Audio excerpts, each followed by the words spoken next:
testing my audio. So I'll be back in 5 minutes because I have to refill my water cup before I go into my other things.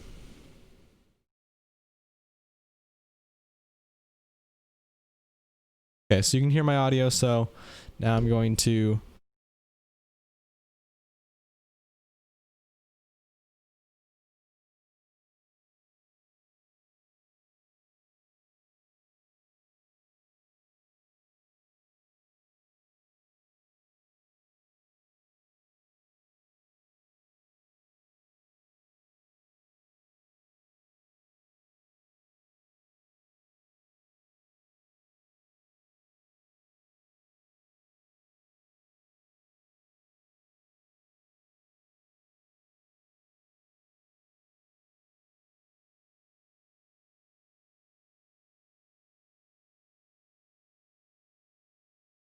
testing my audio because he says it has reverb on it.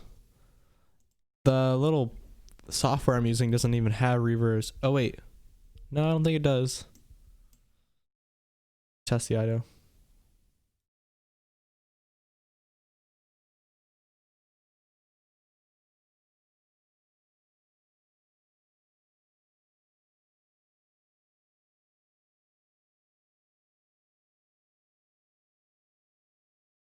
I don't think I hear any reverb. I'm also setting up my speakers so you can hear my audio and I can hear my audio.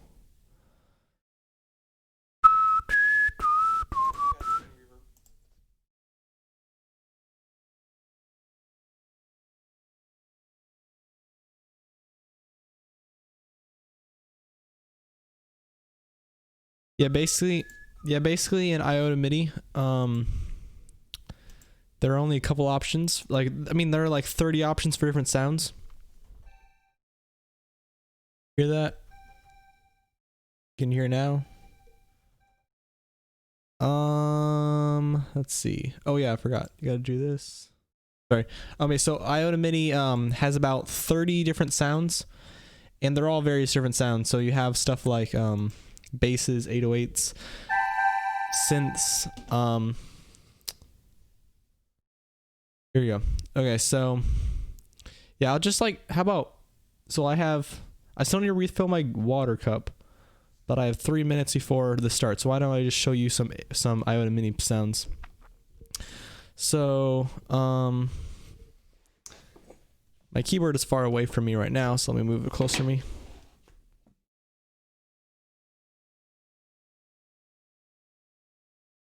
So I'll just like preview a sound and then move on.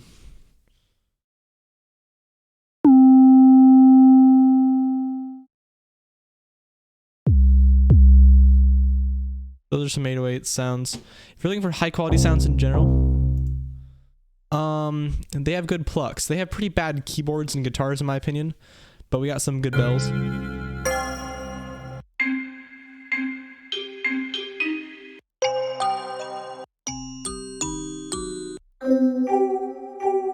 Every once in a while this sounds really fire, but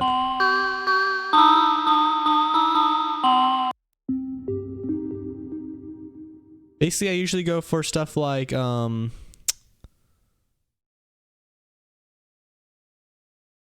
have raindrops. That sounds good.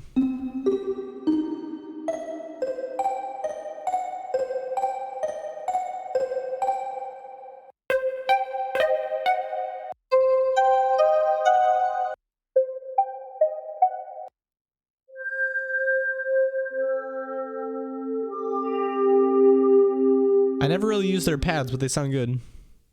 I also tend to use, is this the one I use?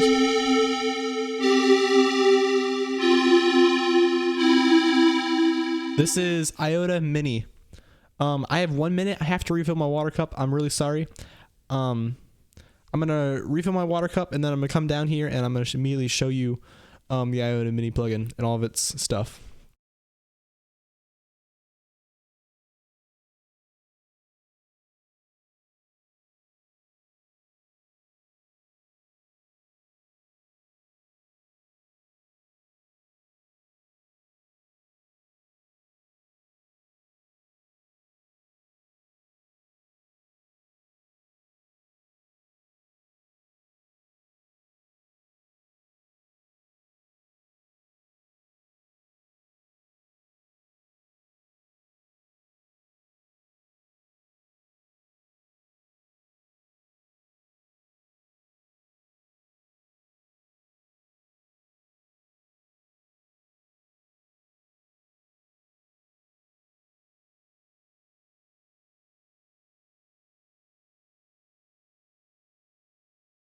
Wow, great timing.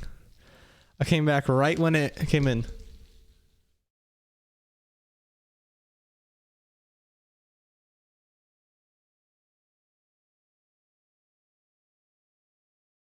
Okay, let me show you my screen.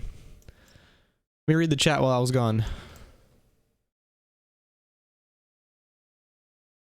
So this is what IOTA MIDI looks like right here. Let's see.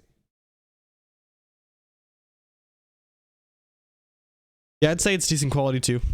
Expand has a lot of great stuff. I'm really vibing with their mallets.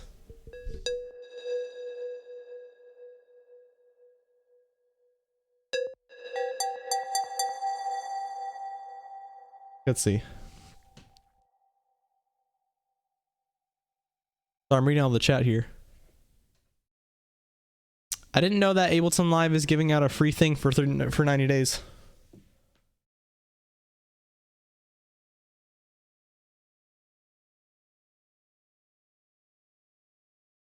IOTA MIDI cutoff. Well, I mean, have you tried it? Cutoff is just like in every other synth, we have like this.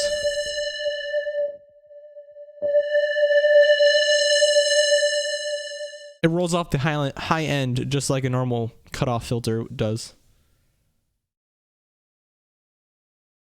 Yeah. Expand is 100% worth it. It's worth it when it's on sale.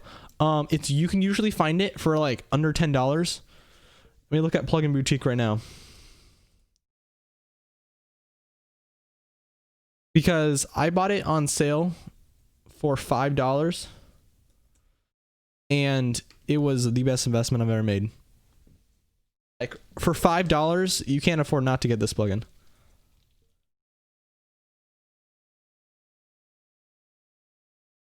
Okay, so as we speak, Expand is for $15 on Plugin Boutique, which is really good, really good. It's 100% worth $15. Keep looking through. Oh.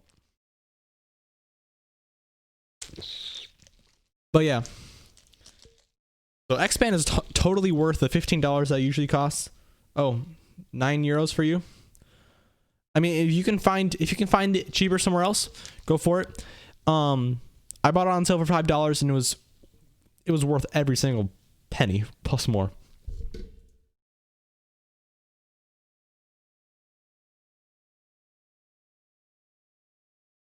Hey 8-bit, good to see you. I saw you on that stream with what is it?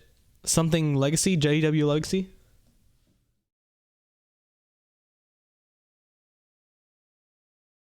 Yeah. Look into if you can get Expand into Cakewalk though, because I know that Pro Tools has like their own plugins, and like they have their own plugin file type.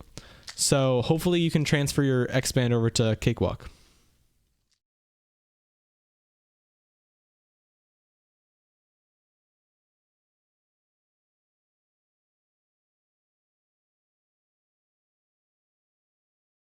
Yeah, a euro is like $1.10 in English or American dollars or whatever.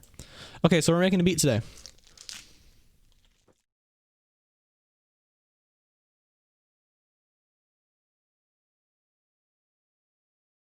I kind of feel weird because I've had a lot of people tell me that they have bought MIDI controllers and they've done all these things because they're inspired by me. But this entire week, I think the only time I used my MIDI controller was when I was showing off IOTA MIDI to you guys at the beginning of the stream. I pretty much never use my MIDI controller anymore. Kind of interesting. So I'm gonna go on these bells. Most of these bells are pretty good. Actually, I'm gonna go to their polysynths. And let's just check out a sound.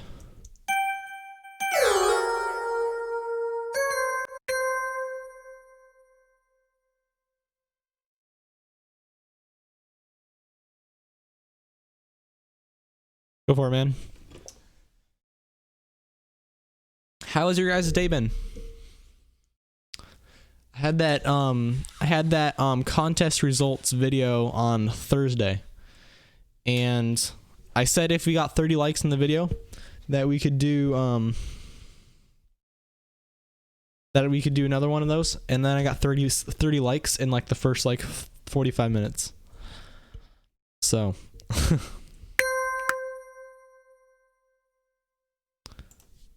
what do you mean by a typical Akai MIDI? Like, there's nothing to be ashamed of that you use a basic MIDI controller.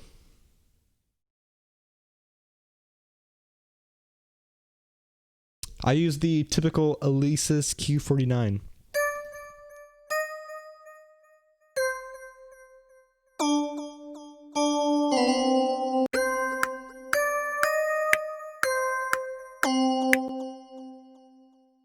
This up quite a bit.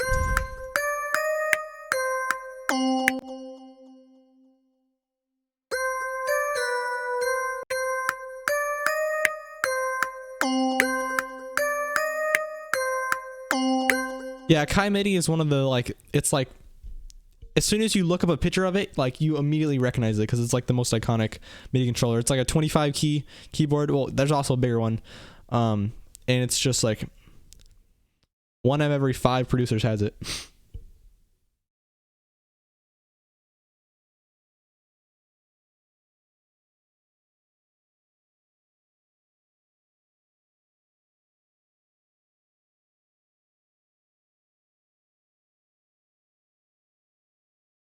Yeah, maybe.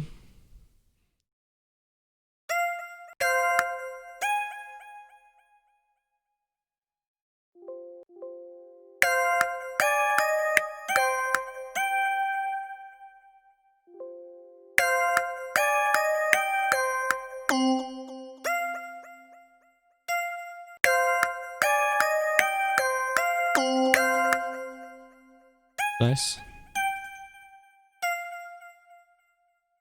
Wow, we are getting so many comments right now. Arturia Mini Lab. Yeah, I mean, I haven't tried any. I've never actually used a keyboard with pads before. I mean, I've used it, but I haven't like. I used it at a friend's house, but I haven't used it as like a personal, like. I haven't used it on my beats.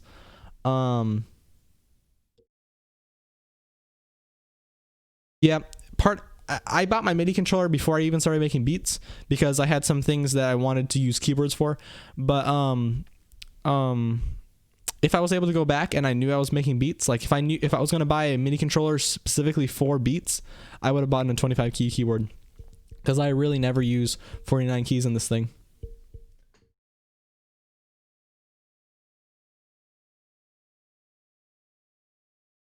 Yeah, I'm assuming a Roland is like a actual like synth. I mean, that's cool. Do you have like an XLR and like you plug it into your computer? Yeah, I'm not sure what's up with your project at Calixif. I don't know what to say. It's pretty much impossible for me to try to troubleshoot you from here. Try restarting your computer, turning it off and turning it on again.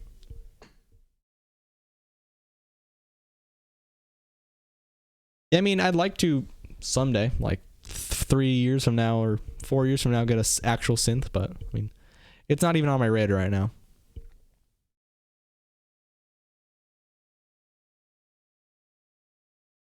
How do I organize my samples?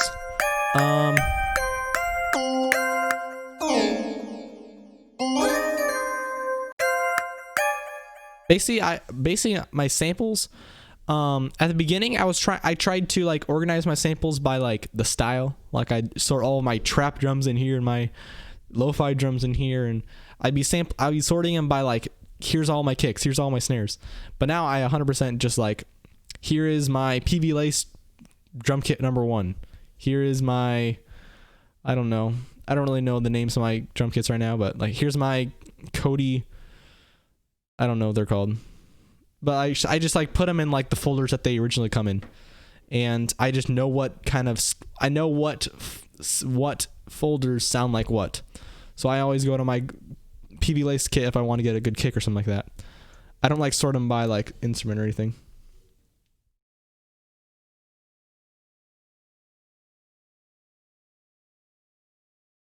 What is...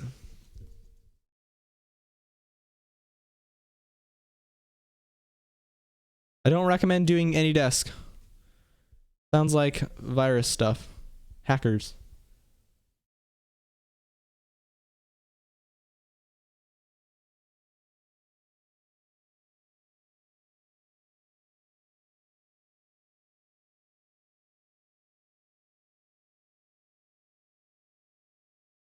Nope, I don't go by genres. I just have literally all of my files just in order. Like, let me go to complete control and go to my files. I just have all of my drum kits in one place. So I have this Metro Boomin, this free kit. I have this PV Lace drum kit. It's all free. Like, I mean, not this one isn't free, but it's all there, just sitting there. And I don't sort them. I don't organize anything. They're just sitting there. And I know what folders sound like what.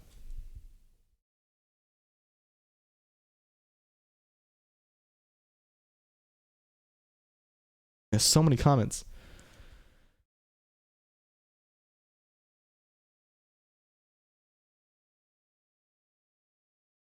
No, I definitely don't put all my kicks. I actually did that at the very beginning. At the very beginning of my beat making, I did that like 2 years ago, but I don't do it anymore.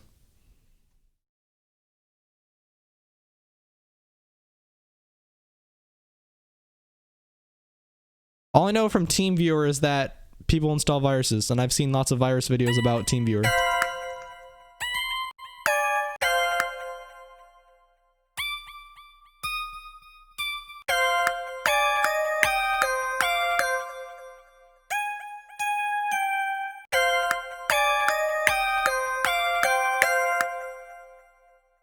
Good to see you, Krusty.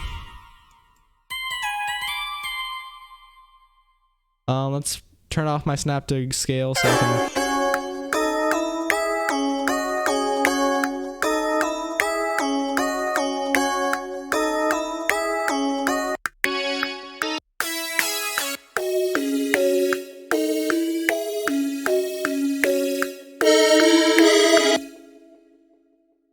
It's too extreme.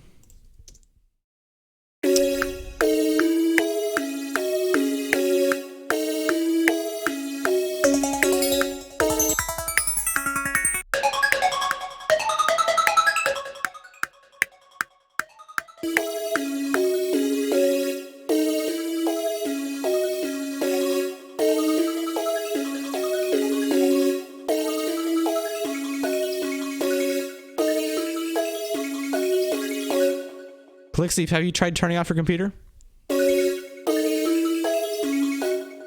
Because that solves like 90% of problems.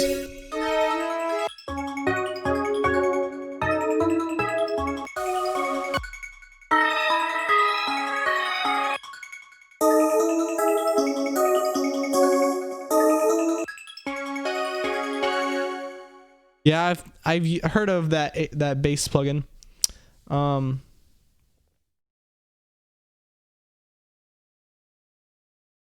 I haven't tried it myself, but I do have the Ample Guitar Lite, the acoustic guitar one, and it's pretty good.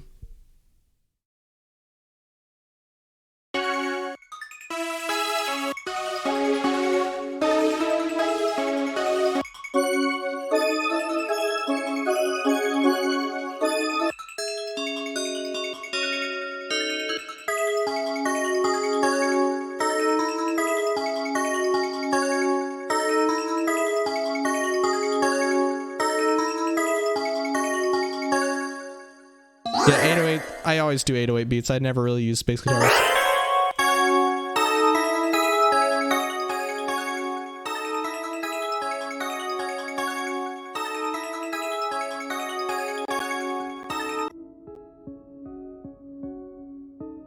Inside this complete control, they have some kinetic treat stuff.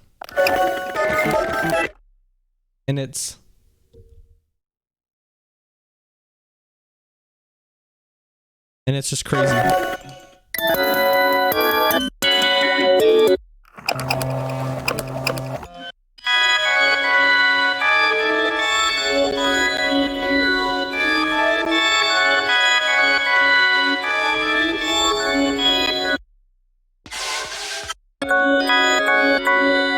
sorry.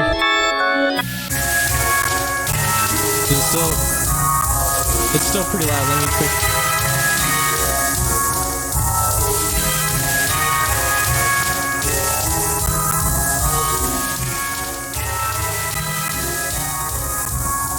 Uh-oh.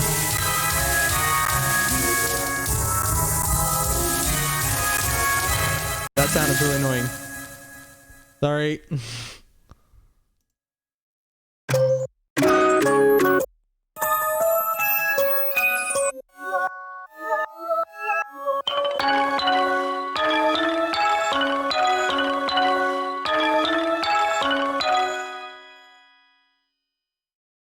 Experience with the Scarlett pack that goes with the mic and headphones. Are you talking about like the Scarlett company that makes like the audio interfaces?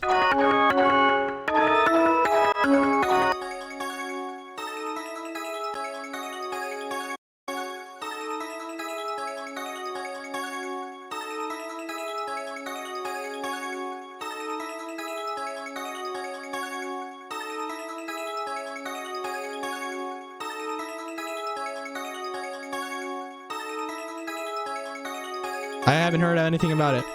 What is it?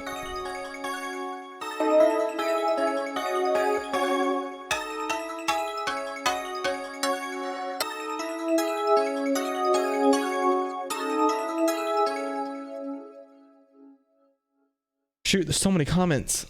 Scarlett 2i2 plus Scarlett mic and headphones pack. Okay, yeah. Maybe I will start a channel for type beats, but not right now, I don't think.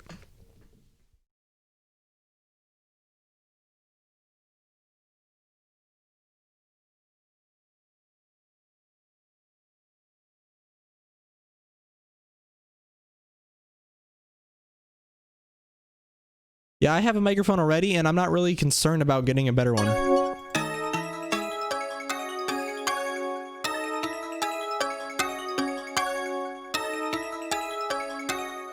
But I've heard nothing but positive reviews about getting an audio interface.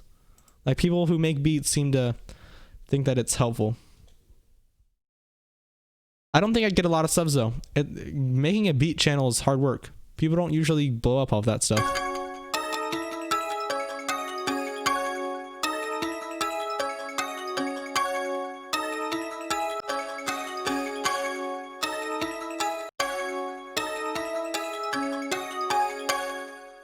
Yeah, exactly. And someone who makes beats like that, someone who records things live, I can totally see why they might be all into that, because that's a solid company making a solid product.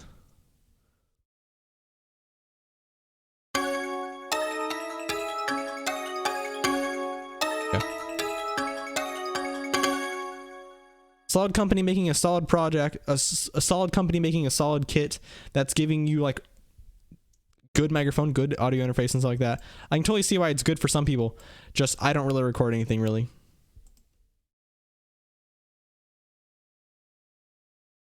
Hey DK.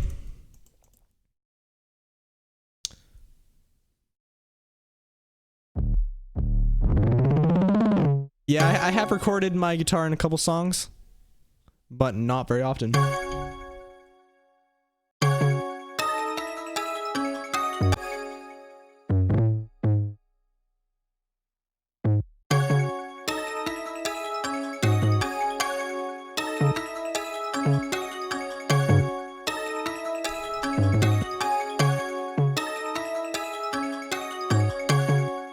By monitors, do you mean like my speaker monitors?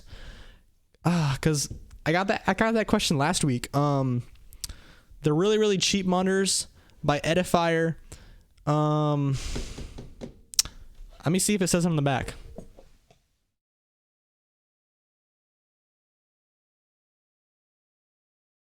Yeah. So my monitors are Edifier R980Ts. And I didn't say it last week because I couldn't remember, but now that I look in the back, it says Edifier R980Ts. I think they're like $70 or $80, and I got them on a deal.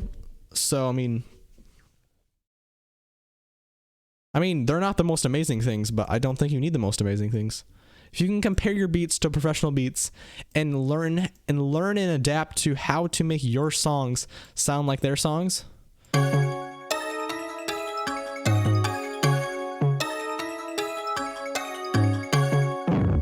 you'll be able to get there most of the way. So I don't like this melody right now. So I'm actually going to, I'm not going to move on with the drums. I'm not going to settle for this bad melody.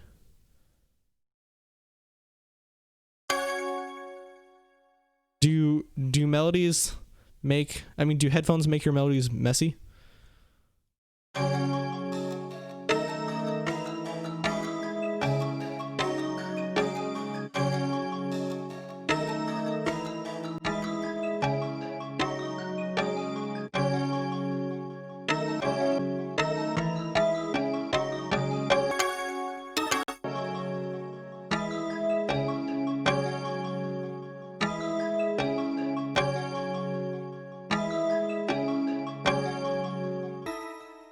Okay, that makes sense. Yeah, I mean, I do have headphones, and when it's like early in the morning, I'll wear headphones because there's obviously my parents and stuff in the house, so I don't want to wake anyone up,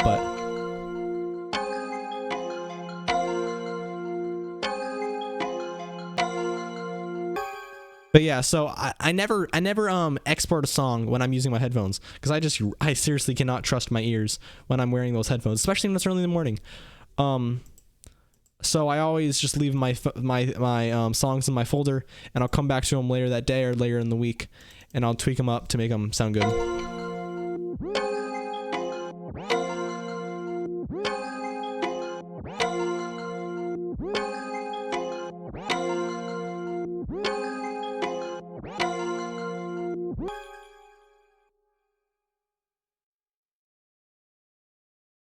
Probably because of the recorder. What does that mean?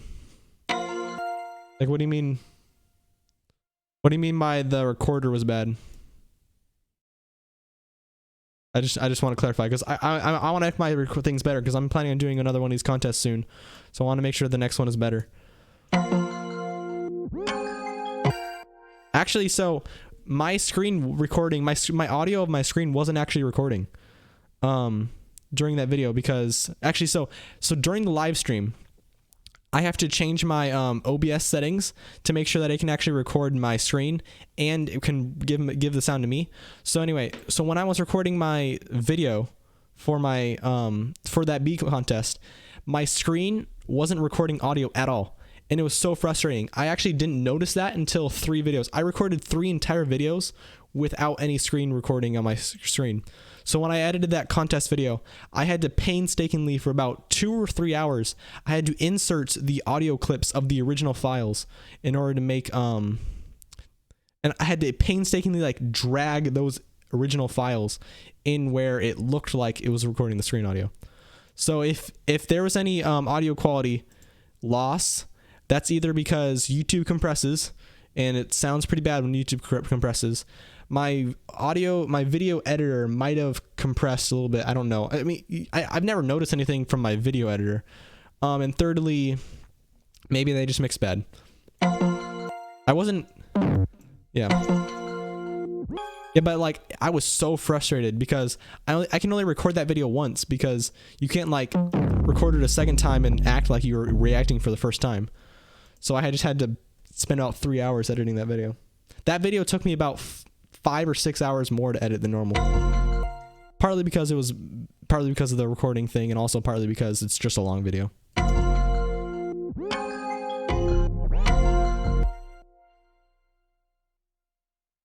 Yeah, right now I don't think it's bad. But I don't know.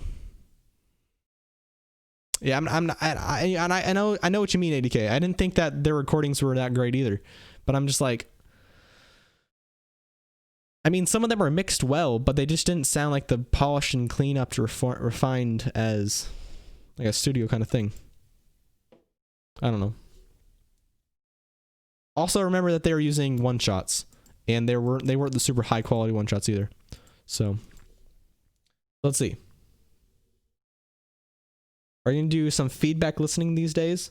If anyone wants their beats to be listened to on the stream, I'd be more than happy to listen to your beats. The next contest will be sometime in the future, maybe for 2,000 subscribers. So if you want a beat contest faster, tell all your friends to subscribe to my channel.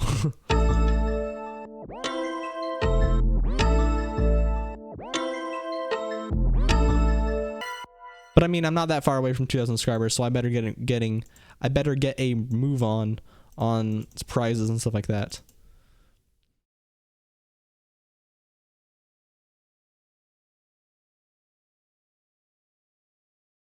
Yeah, everyone does want it. Personally, I'm not entirely sure if I want to make an entire stream just dedicated to reviewing people's beats.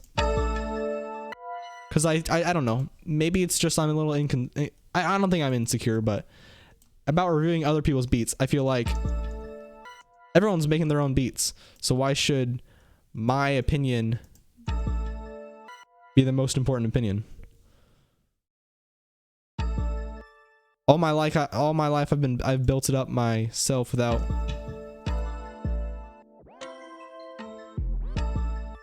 Iota Mini is a Iota Mini, it's an MINI, is a plugin, a VST free plugin.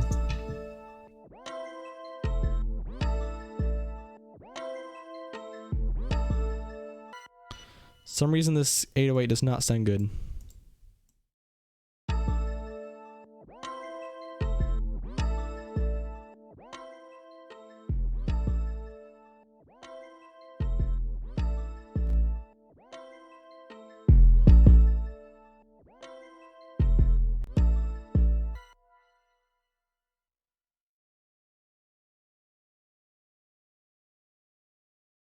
Can't set up Iota Mini.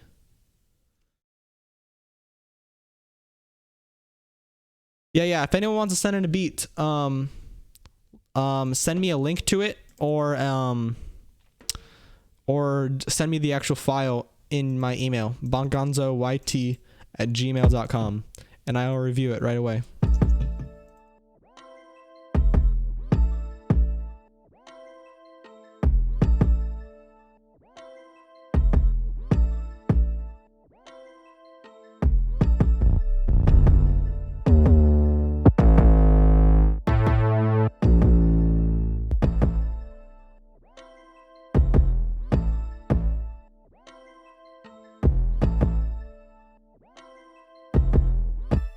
Yeah, just when you send something, let me know and I'll check on it.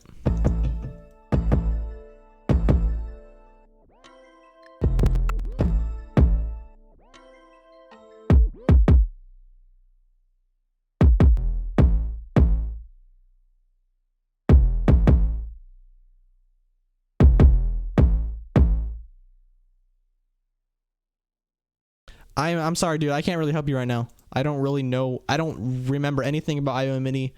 I'm sorry, dude.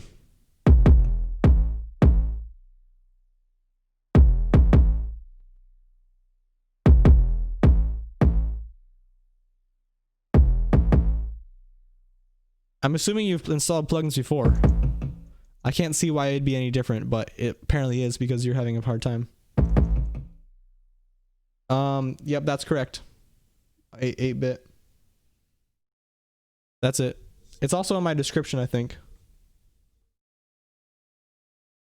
No, it's not, but that's it. That's it.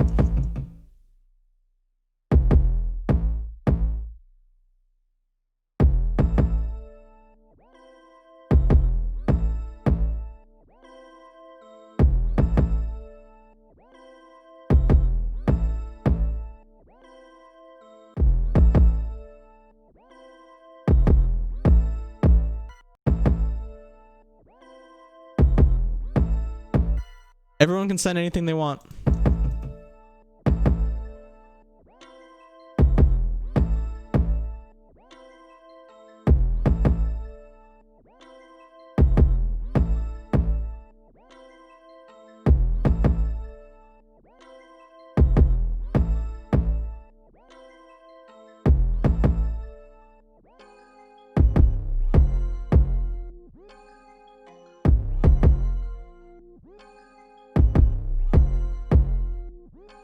That's better.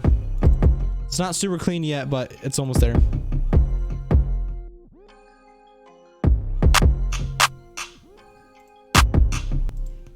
Oh, shoot.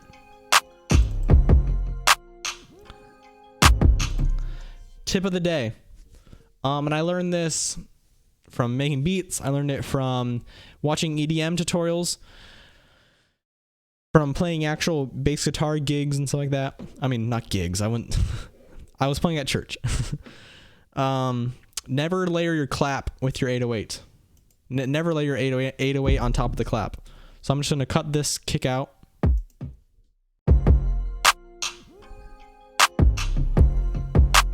I mean, I'm not going to say never, but EDM beats sometimes will have it for an effect. But trap beats usually don't.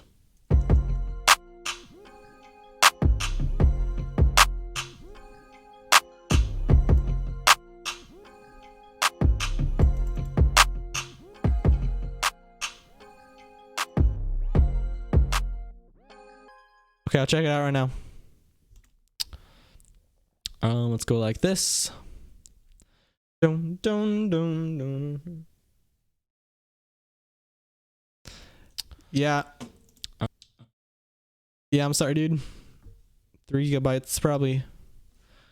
I'm not surprised that it's 3 gigabytes. I mean, surprisingly, the sounds load up really quickly, while also being like high quality. Because usually when you have like a huge thing like that, okay, I'm gonna check out. Which one should I check out? Number 2 or the E minor one? Let's check out number 2.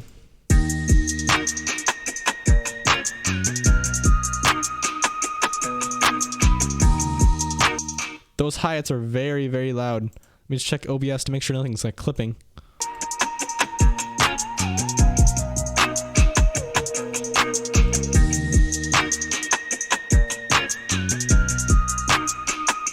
I really like your melody, but your hi-hats are so crazy loud.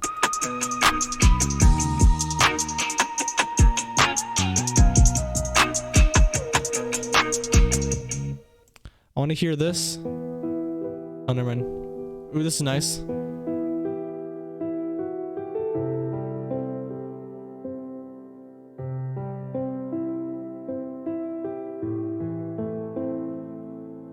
This is really nice. Really great stuff.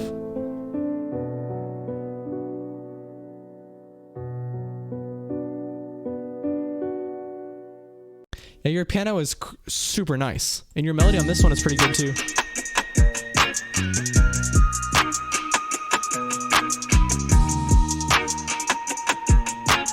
I like your kick pattern, and your clap is a little bit loud, but your hi-hats are crazy loud. Like, that needs to be toned down by, I don't know, 6 dB. Your hi-hats should be much quieter. Your hi-hats should be a little bit quieter than your claps. And your claps are already also a little too loud.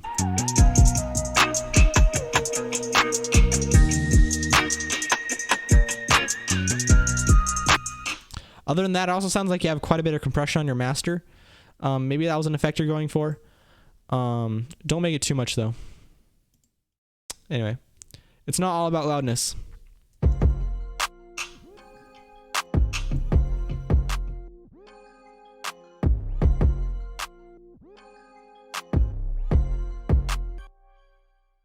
Yeah, when I first started, I dropped a whole bunch of free kits for almost everything.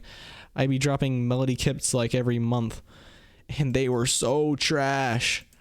Even nowadays, I almost don't want to drop free kits because I don't want someone to download them thinking like, oh wow, Bongonzo's so generous, and then to put them into their DAW and like think, wow, Bongonzo is trash. Oh, my screen is black? Oh no, it's not anymore. Yeah, it was black during the beat thing because I didn't want to show my email and stuff. I mean, I have nothing to hide, I don't think. I showed my entire email during that video, but...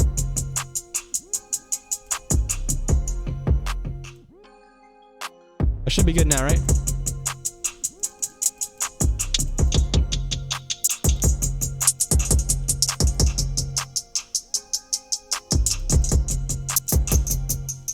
Yeah, your piano's really fire.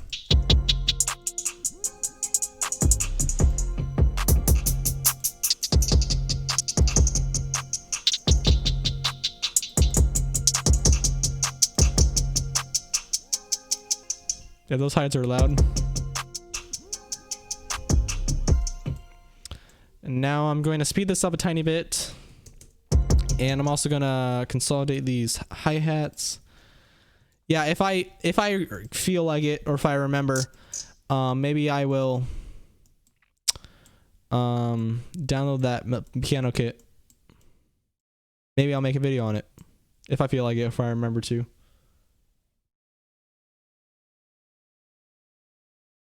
I'm not guaranteeing anything, but I recorded a video this week about how to flip samples, and my audio wasn't recording.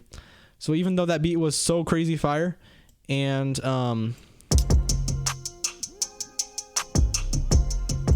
even though I like the beat a lot, it's probably not going to be shown in a video because my screen wasn't recording.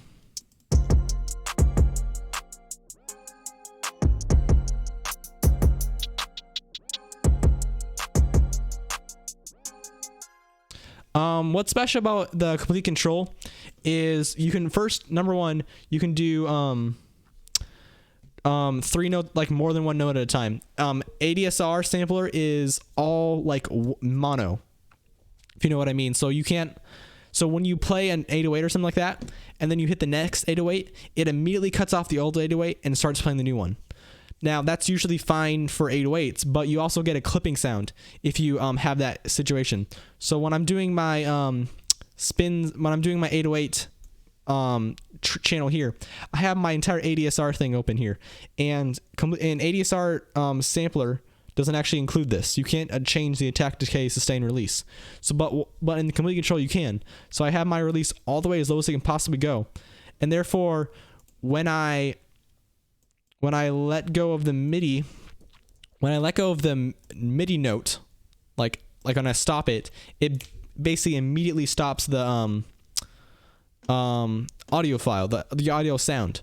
So therefore it's still technically mono, but it doesn't have that clipping sound at the end, which was getting pretty annoying. Yeah, I know. I always joke about that. ADSR doesn't even have ADSR in itself. And so yeah, so ADSR can only play 1 note at a time. Which is probably pretty good for most things. But if you want to do if you want to do one shots,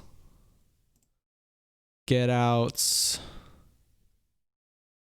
oh yeah, complete control. I totally blanked there, saying I forgot that I was doing complete control thing. I can find a one shot kit, and I can pull in a bell sound like this.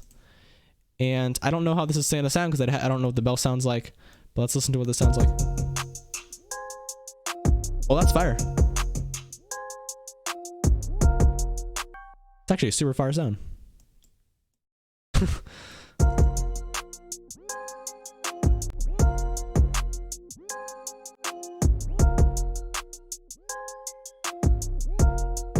Woo! It's way better.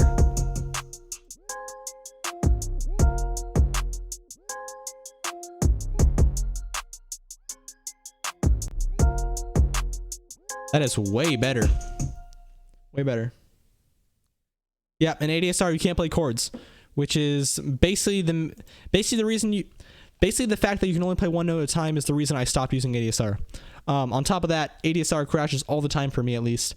And it crashes, and sometimes you lose progress on your beats, and I don't want to lose progress on my beats. So anyway, I use complete control, and also the sorting system of ADSR is pretty nice, but personally, I have absolutely no problem just going through my folders, finding things that way. In fact, sometimes that makes it so that I can be more consistent with my stuff. Like, I know exactly what sound I'm going for every time.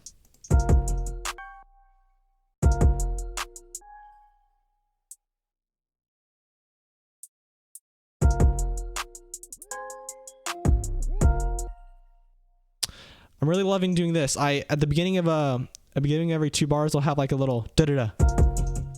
Then I also love going, especially on 8th note, and I go, oh, just burped in the thing. Oh, sorry, Pi Beats. Pi Beats. I saw your name come up and I didn't mention anything. Sorry. Hey, Pi Beats. Glad you're excited for the stream. How you doing, Pi Beats? I love doing this little thing. Down here, I just like play little eighth notes.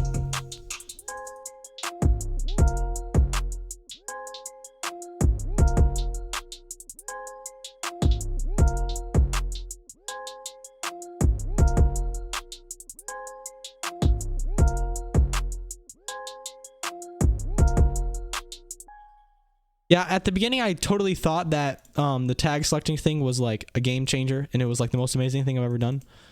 But like, I don't know. Like, up until this point, up until ADSR was released, I mean, like, if you go into like look at FL Studio videos, no one in FL Studio ever uses ADSR sampler because they have a great sampler built in. And I mean, Cakewalk doesn't have a sampler, so that's one thing to think about. But like, I think the main goal of a sampler should be the sampler should be as easy as possible to use. And if you think just banged my microphone. If you think ADSR sampler is the easiest to use, then go for it. That's what you should be using. But personally, I think that Complete Control is the easiest to use, so I use that. And if it's not crashing you, then all power to you. Like, it crashes almost every single time I make beats. And I had one video where I sat in front of my computer for 20 minutes trying to get my kick to load in, and it just kept crashing. And after I spent 20 minutes on that video, like, my camera was recording, my camera was going to die soon, my microphone was still recording, everything was still recording, and I'm just like, I can't do this anymore. So I got rid of ADSR. Actually, I still have it, but I never use it.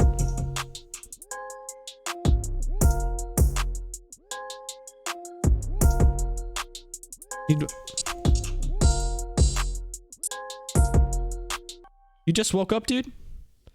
I've been up for a solid 5 hours.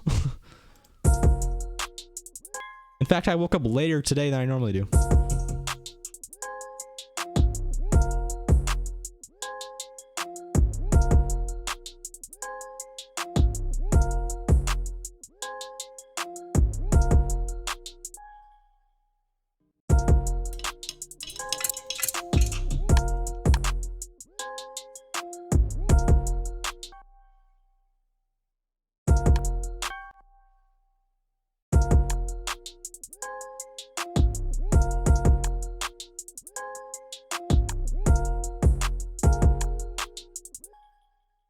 I don't know if anyone does this themselves, but I had a whole bunch of people on my Discord server talking about how they tend to drag files in, like they don't even use samplers, and they just like take an audio file and they drag it in. I personally wanted to, I use samplers because they're very easy for me, but I wanted to see if I can just drag samples around and get a good perk rhythm using that. So what I now tend to do, like every single time I make beats, is I just have like these little step sequencers, and it's just one note being played, and I can just copy this one note around, and then I can just play perks in that way, and it's so helpful. It's so clean, so easy, and at the very end I just highlight them all and join them all into one clip, and perfect.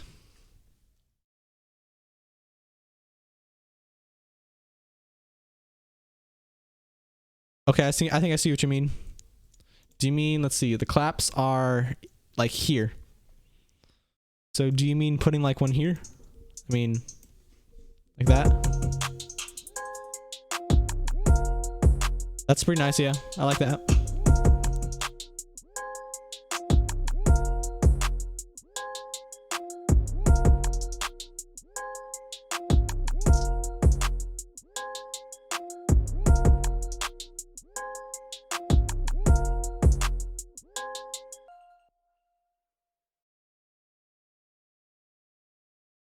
You can record it and add it in the loop. Do you mean like arming your thing and recording like a MIDI controller, stuff like that? That's what I used to do. Oh, you want it to be in C5? Probably not a big deal. Let me quick turn this to...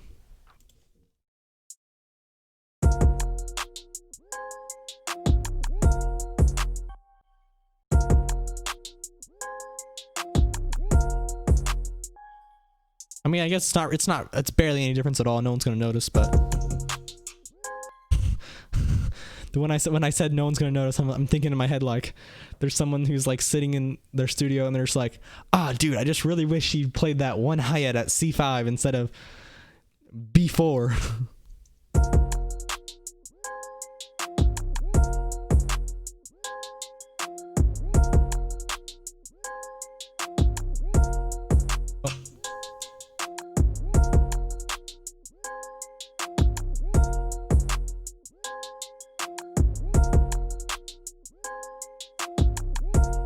Need to change this perk.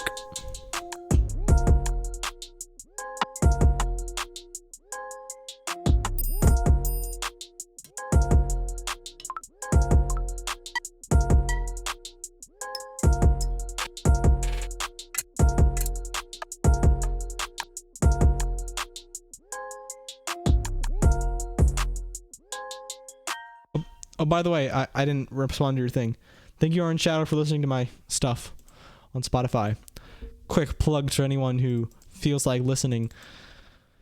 I got my songs on Spotify, Apple Music, all the other streaming services. Go check them out now. Bongonzo.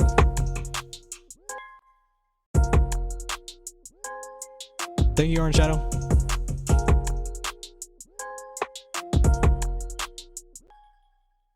Don't want this one here.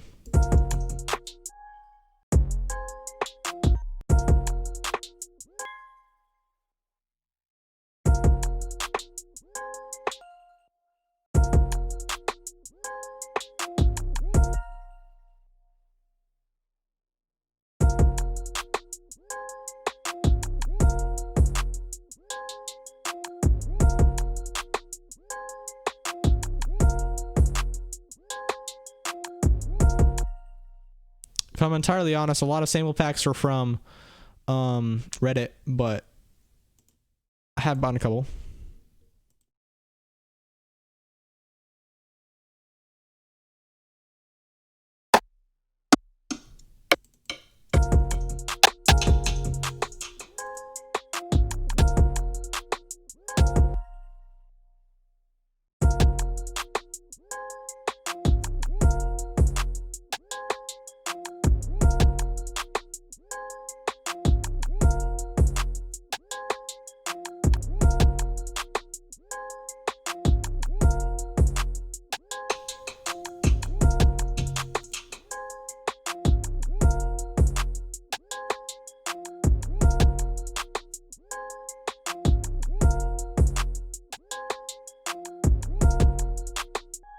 And that's what I'm talking about with the recording. That's what I'm talking about with dragging around perk samples instead of playing them in. If I was doing this myself using like a MIDI controller and stuff like that, there's no way I would have come up with this this pattern using those. There's just no way, because every single perk is kind of playing off each other. Like, listen to this. These two perks are like in the da da kind of, you know, like feel.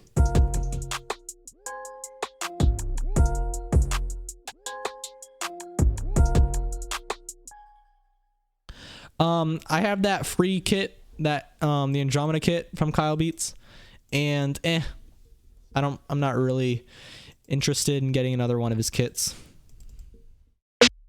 Speaking of Andromeda kit, I saw an advertisement yesterday advertising the Andromeda kit. Like, he has YouTube advertisements for the free kit he has.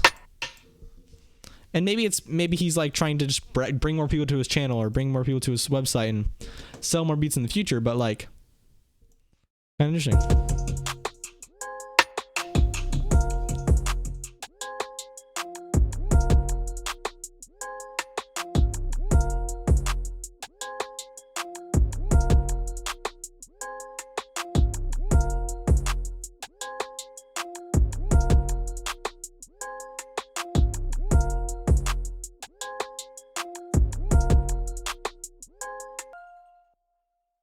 I can imagine some brass on the beat. Try it.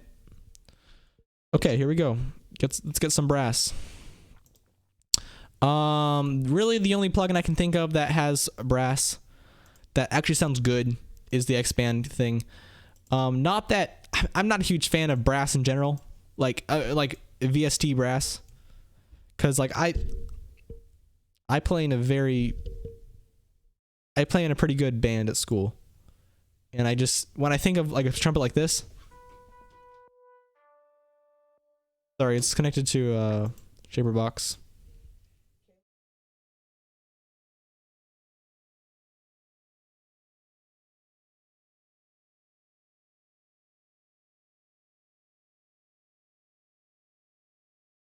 Okay, like listen to these trumpets.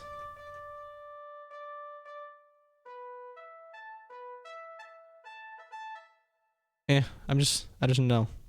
I just don't know. Oh no. No, I don't wish to exit. Let's end our stream. But they have a lot of brasses, so what I'm gonna do is I'm just gonna draw in the brass, and then I'll effect it later.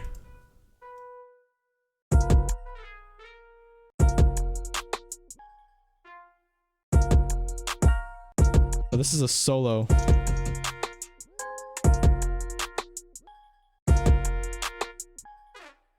Make it more plucky. Yeah, I also grabbed that self-isolation kit, and there are only a couple sounds in there that I actually like. I'm just not a huge fan of their style. Like I said last stream, when I think someone was recommending the isolation kit from Ocean. Yeah, I don't have Nexus. Someone recommended the isolation kit, the self-isolation kit by Ocean in my last stream, and I downloaded it later that afternoon, and I mean, like I said in that stream, I am not a huge fan of Ocean's style. He's a great YouTuber, he has a great personality, he's a cool guy, I'd love to meet him, but I'm just not a huge fan of his beats. Not that they're bad, just that they're not my style.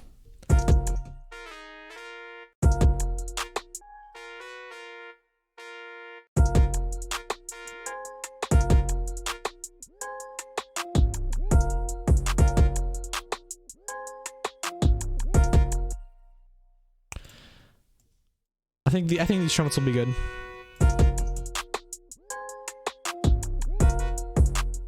Whoa. Half step up, I see.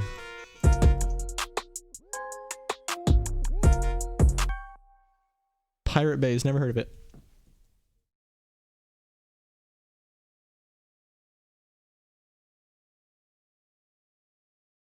Oh. For some reason I thought that was going to be a drum kit.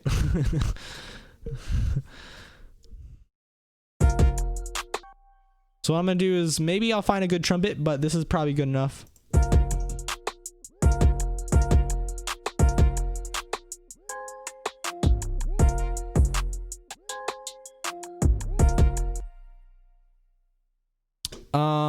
And then I'm going to I have a preset called Trumpet Distort.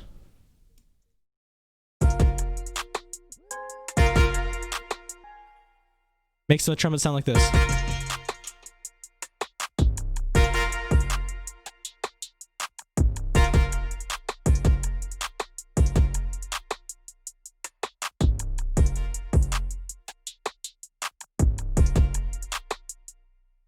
Yeah, I don't really know much about cracking stuff. I don't use serum or have serum.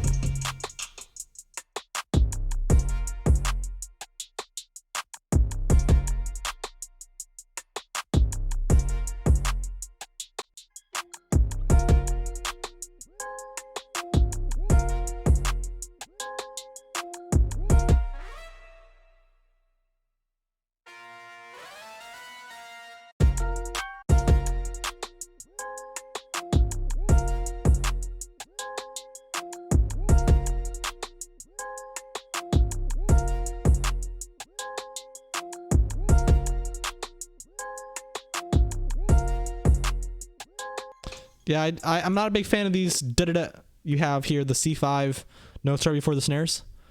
I thought they were cool at first, and I don't know. I don't think so anymore.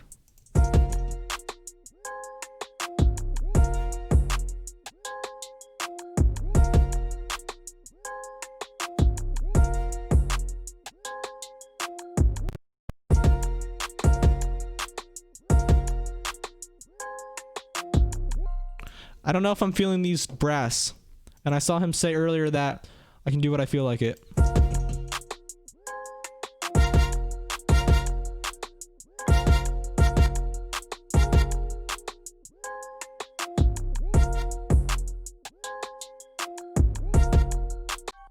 I'm not feeling this brass, but I am feeling possibly a flute. And I want to show you a free flute plugin I got earlier this week. It's called VSCO2 flute. And it is probably the most realistic free flute I've ever found. X-Band has some cool stuff too. They have an ocarina flute that's super duper duper fire in X-Band, and maybe if I don't like this flute, I'll change it out for that one. But let me show this one off. So I made 3 beats with it so far, and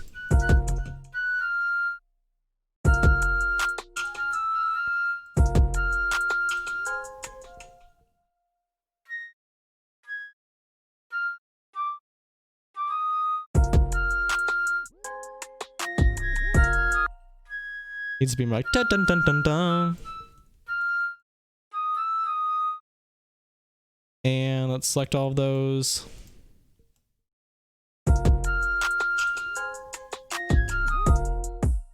The flute is called VSCO2 flute.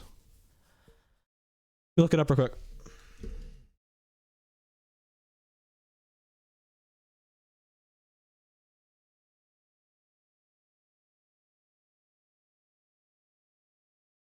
Yeah, so here it is, right here. That's a VST for free website to the flute.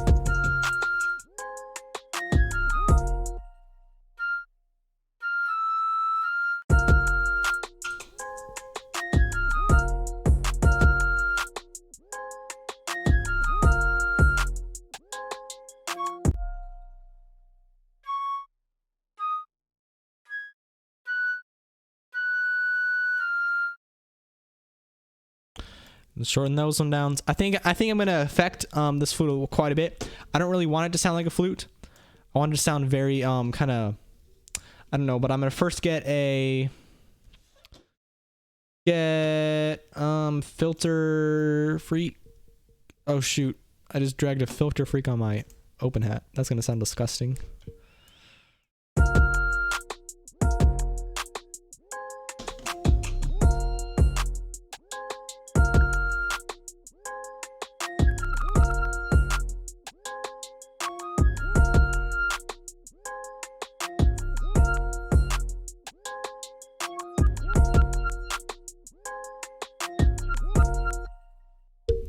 No, I kind of like having I liked having my track soloed, because if I don't want to hear something, then I can just like take it out. And it's, I don't, I mean, I guess I could mute it, but who cares? You can always click this solo button here and it unsolos everything.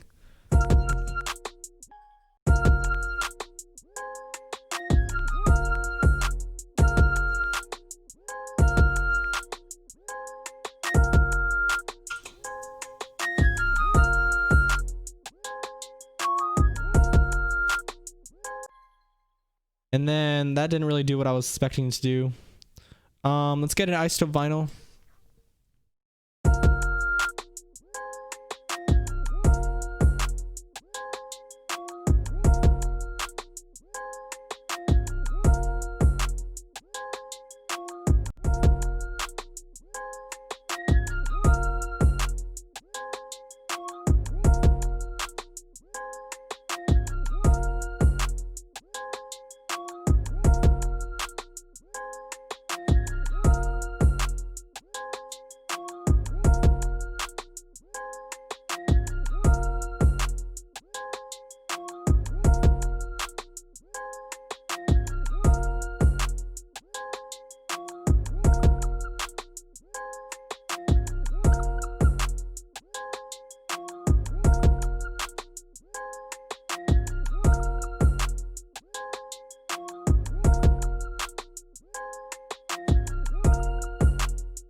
Yeah, that's good enough.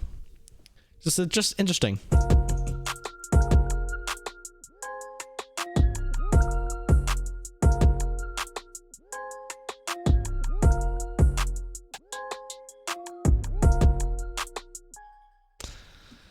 I think that is almost ready. So anyway, so I want to show you the most effective keyboard shortcut I've ever done in my life. And it was one of the very first keyboard shortcuts I ever did. I actually had to look up how to make a keyboard shortcut in order to make this one because I was so brand new to Cakewalk. In GarageBand, you can highlight MIDI clips or audio clips or anything, and you can hit Control J to consolidate them all. But in Cakewalk, you have to select them and go to right click, bounce to clips. I turned bounce to clips into Control J, so now I can just highlight things and push Control J, and then it joins them all together so they are all nice together, so I can just drag them all together, stuff like that. So crazy.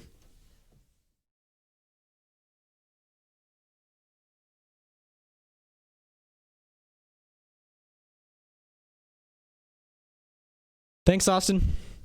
Good to see you around. Hope to see you in a later stream. I have streams every single Saturday, but I have like, I usually do my streams for like 3 to 4 hours, so hopefully you can make it.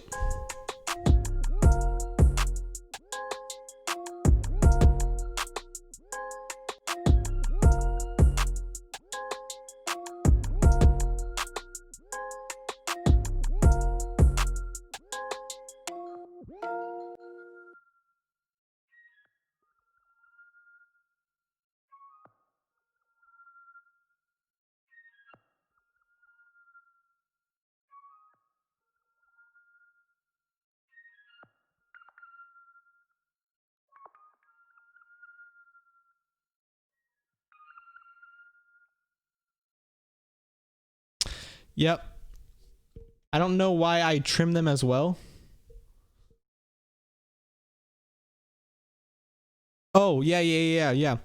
When you have like a clip that's too long, I will always try to make it about about the same like loop length. And sometimes I'll even expend them from the left to make sure that they all start at the same time, so it's easy to like drag. Like I know exactly, I just start at the 1 bar and it'll line up perfectly.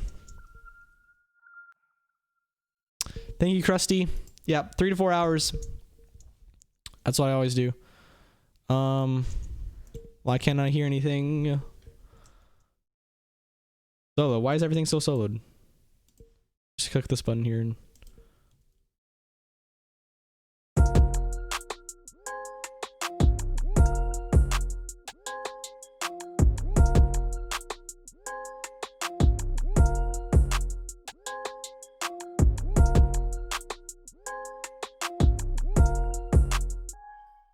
okay, I'm just gonna put up this right here. I'm gonna be right back. Only reason I'm going is because I have to go to the bathroom.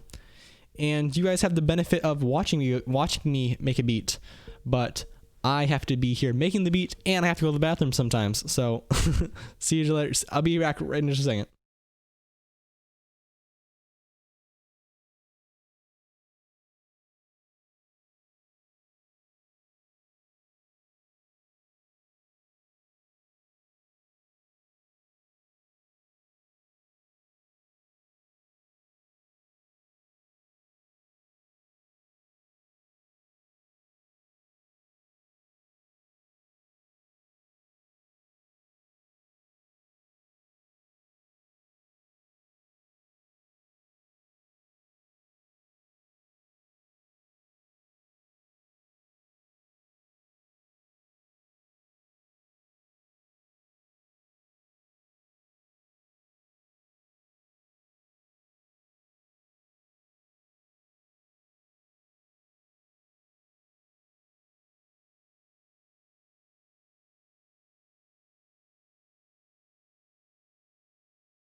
Okay, I'm back.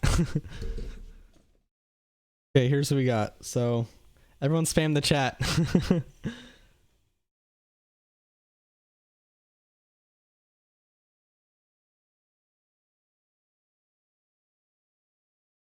Got you.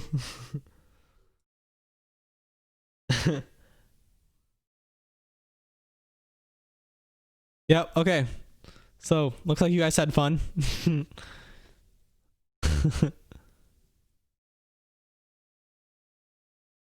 Okay, back to the beat.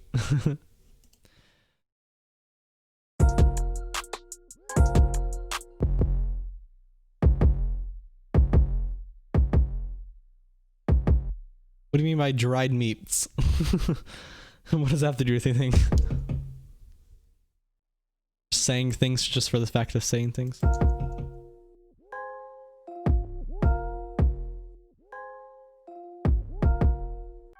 I don't like having this double hit at the beginning.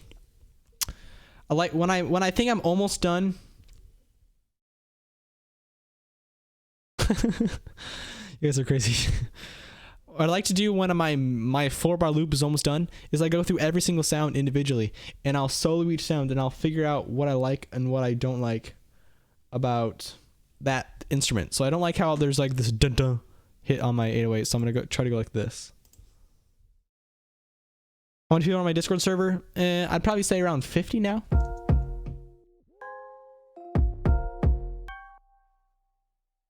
Which is quite a bit, I think. Actually, there might be more than 50. I really have no idea.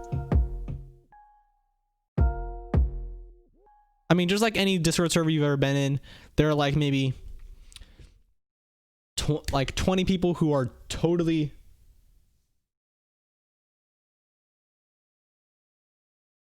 Pi beats. Want me to check right now? What beat are you talking about? Are you talking about the beat that you sent in the are you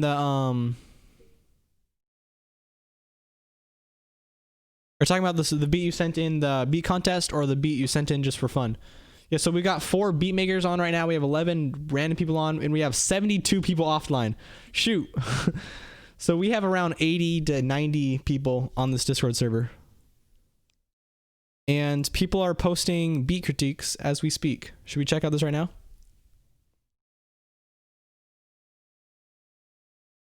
Nah. But yeah, we're always chatting, and it's actually really nice having an active server. Like for the first like 3 months or so, we didn't have very many people, but now that we have quite a few people, it's just way more fun because everyone's talking with each other, giving each other ideas, stuff like that. I just turned off my screen because I'm gonna open up my Gmail to find PyBeats' thing. So basically how Discord works is you join a Discord server, which means you make an account and you you click on a certain link that is in like my description. I have a link in the description that says join me on Discord. When you click that link, assuming you've made an account, you'll be transferred over to a Discord server. And Discord server is basically like a live chat room. It's usually made for like video games, stuff like that. Like if you want to chat with your friends while you're playing Fortnite together or something, I don't care. But like, yeah, that's how Discord works. And everyone's just talking. So if you, how about let's just check out my Discord server right quick. And I can explain it to you. Oh. Discord works, and everyone's just talking. So if you that's my live stream right now. So basically this is the Discord server. Yeah, you can see it. Good. And basically when you join, you're welcomed with like all the rules for the Discord server. You agree to the Discord server. And then basically there's just chat rooms. I have chat room 1, chat room 2. Yeah. And whenever I do a live stream or there's a very important video, I post it here. But otherwise, this is just like people asking questions. Otherwise, it's just people asking questions, and I answer them. I give screenshots. Like this is a guy who's asking about how to do reverses, and I gave him a screenshot of a plugin. I'm always on here. I'm almost every single day. Answering. People are talking. I probably talk the most simply because I got to answer questions. But it's just a good place where people can talk and learn. And so it looks like MF Junior just joined. I think that's you, Junix. Yeah, and the thing that people seem to like the most about the Discord server is that they have this like beat critique section where people put on beats and We talk about them and stuff like that. I tend to put it whenever I'm doing something experimental and I'm trying something new, I'll post it on here. Every once in a while we have screenshots. Screenshots are super helpful in my opinion. Posted this beat last night. Super loud.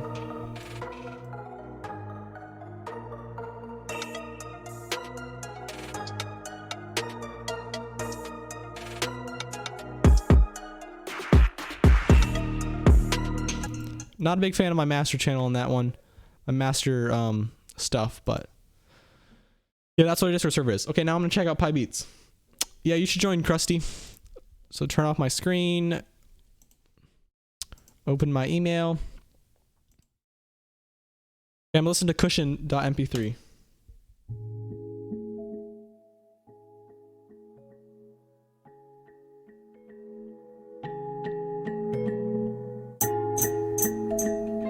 Those hi-hats are crazy loud. I'm gonna find a way to turn everything down quick, because I don't want to get ear raped here. Yeah, the piano. You're right. It was a piano. Pi Beats. It's a piano that is doing the off-key stuff. I was listening on my phone, so I couldn't tell.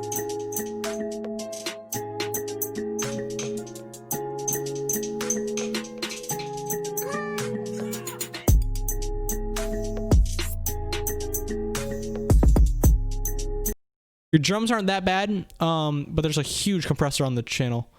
I don't feel any like dynamic at all. As soon as the drums come in, everything feels super squashed.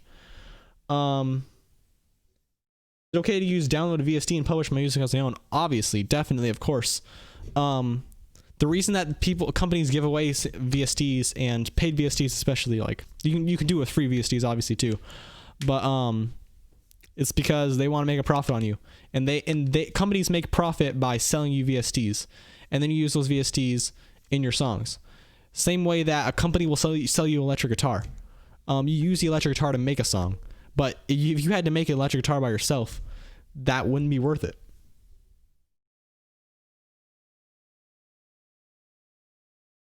Anyway, yeah, so I'll skip to the middle. Yeah, just huge mixing problems. I'm sorry, dude. Just a lot of compressor. There's a huge compressor on your master channel or something. I don't know what it is, but yep, you do own copyright to it.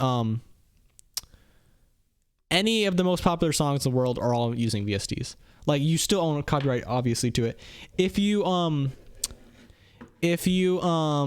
only reason you'd get copyright striked for it or something like that is if you found a song that was already published. You found a song that was already published and you took part of that song and put it into your song. That's how you can get copyright. You can also get copyright possibly if there's like an artist who's like really popular or something like that, and he wants to show you a quick preview of a future song. If he shows you a preview of the song and then use that preview in your own beat, you could get copyrighted on that. So that is how you get copyrighted. Now, you can also file a thing that's like, you can get permission to use the song, and you can get permission from the original owner to use your things, and then you wouldn't get copyrighted if you have permission. But if you're just starting out, don't worry about getting permission. Like, you're probably gonna get like 4 views on YouTube. You might as well just not use a thing like that. And also, I recommend finding a song online and try to flip it. If you just want to get new ideas out and be creative and stuff like that, don't be limited by copyright, because you're allowed to do whatever you want. Really, you're allowed to do whatever you want. But here's the thing: if you post your song on YouTube or Spotify or anything like that, you cannot post a song that has copyright stuff in it, like a song, like a sample from a song. But if you are if you're just making it for fun and you just put it in the back folder of your computer or something like that, it doesn't matter. It doesn't matter. Be creative. Always try to learn new things. Don't worry about copyright until you're ready to start releasing songs. When do you think I'm gonna hit 2K subs? let's see. I'm gaining about 15 to 20 subs a day. Actually, no, well, that's not really true. I'm gaining like 100 subscribers a week. So if I'm gaining 100 subscribers a week, then that would mean about 4 weeks from now, I'm going to get 2K subscribers. But, I don't know. I think I'm actually going to get in like 3 weeks or 2 weeks. 2.5 weeks or 3 weeks. And I'm always trying to push what's possible. So if my goal is to get it in 4 weeks, then I'm going to try to get it in 3 weeks.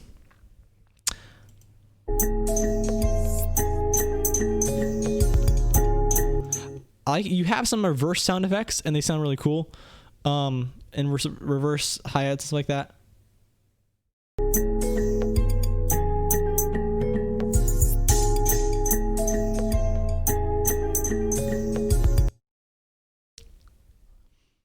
Yeah. Keep working on it, Pie Beats. I can see that you're going to be doing fine. I can see that you're listening to a lot of other people's stuff and you're getting creative. And that's what you just got to do. You got to listen to other people's stuff. You got to take notes of what they do, and you got to keep doing it yourself. Yeah. Anyway, back to the beat. You asked,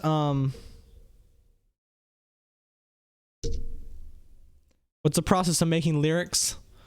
The process of making lyrics for me is I put a friend, I play the beat when I'm done with making the beats, and I just play the beat, and I play like a section of the beat that I want to sing on, like a verse or whatever, a chorus or drop or whatever. And I'll have my microphone ready to record something, and I'll have a paper out in my hand and a pencil on my table, all the stuff like that. And I will just be thinking about and saying out loud things that might fit. I also have a friend on my bed, and he will just be listening to what I'm thinking, and he can tell me if it sounds trash or if it sounds cool. I don't really sing very often, but that's what I did in the last 2 songs that I sang in. I've only sang in 2 songs, and that was my strategy in both of them. Sorry. There's also a question about the chord progressions or melody.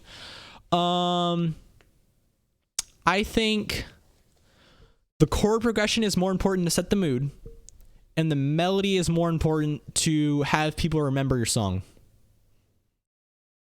All of the best songs you can think of have a iconic melody. A melody that, like, you're like, I don't know what the song is called, but it's the one that goes like, bam, bam, bam, bam, bam, bam, bam, bam, bam, bam. Like, there's always an iconic melody. That was Happier, by the way, by Marshmello.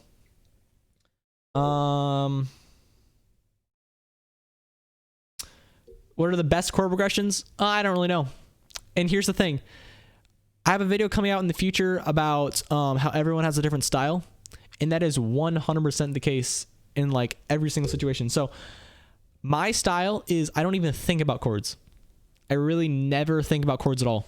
If you were to look at my MIDI right here, I couldn't tell you what any one of these cards are. If I do know quite a bit of music theory. So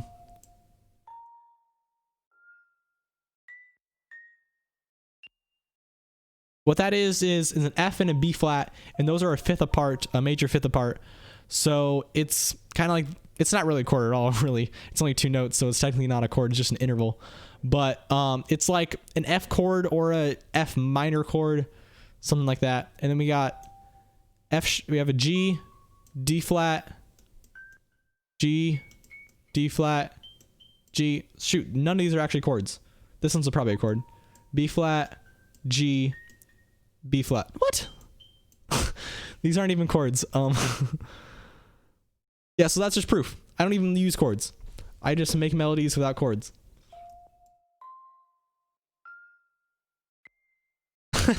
I can't believe this. None of these are actually chords. They're all just intervals.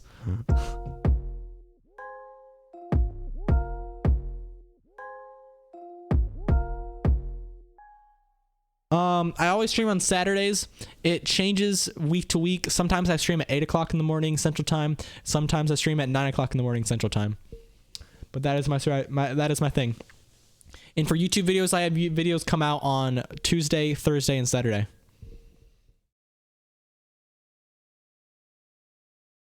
Yeah, and one thing to think about with guessing your chord progressions is, if I open up a thing and I just play my notes over here, is I always use the snap to scale system. That goes like this. And I'll just kind of like eyeball it and I'll make a melody that way. And there are only a couple people I know who do this kind of way that I'm showing here. But I mean, I have an ear. I think everyone obviously has an ear. Everyone can develop their ear and everyone can make better melodies over time. For me, I've kind of just like listened and I know what kind of things kind of sound good together. I have a melody tutorial on my YouTube channel that I literally talk about how I do my strategy. And if you are curious about my strategy, look into it. But you can also check out, there's like stuff like Producer Grind. They have a whole different strategy. Holy, he's a YouTuber. He has a whole different strategy. Kyle Beats, Simon Sarita. Those are just the ones I can think of off the top of my head. Everyone has a different strategy. And even the YouTubers, even the people who aren't YouTubers have different strategies. It's not about what strategy you use, it's how you use it. Shoot. Okay. Let's see.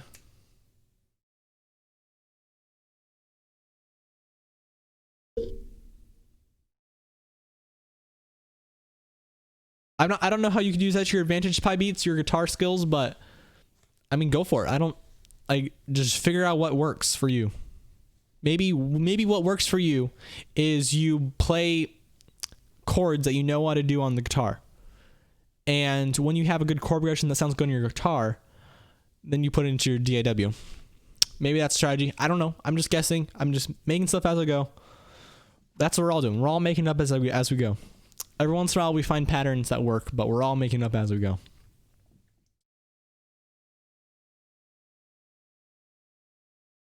I mean, chord and piano. Technically a chord is just any 3 notes.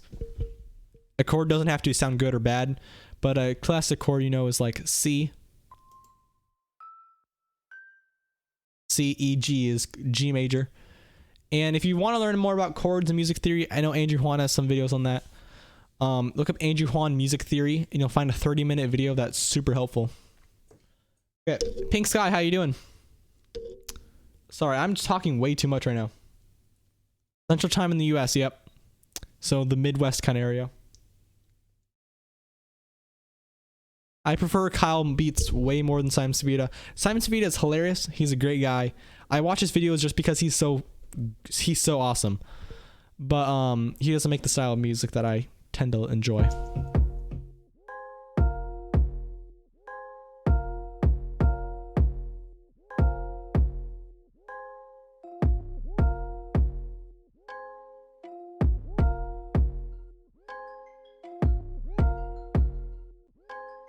Been 2 hours already? Oh no, it's almost 2 hours. We started at 8:30. No, 8:45. It's about 1.5 actually.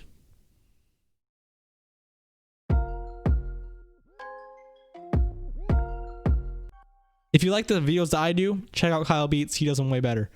Also recommend Producer Grind. They make crazy stuff. Look up Holy Beats on YouTube, and you'll probably find his channel. He's awesome. If I could be anything like him.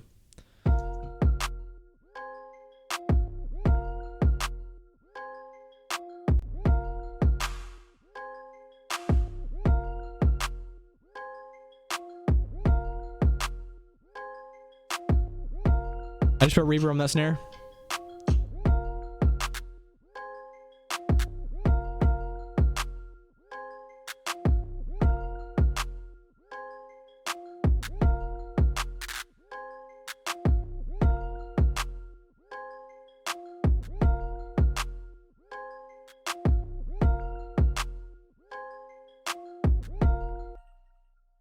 When I press a chord in my guitar, the places where I press my finger represent a note, such as F sharp or G minor.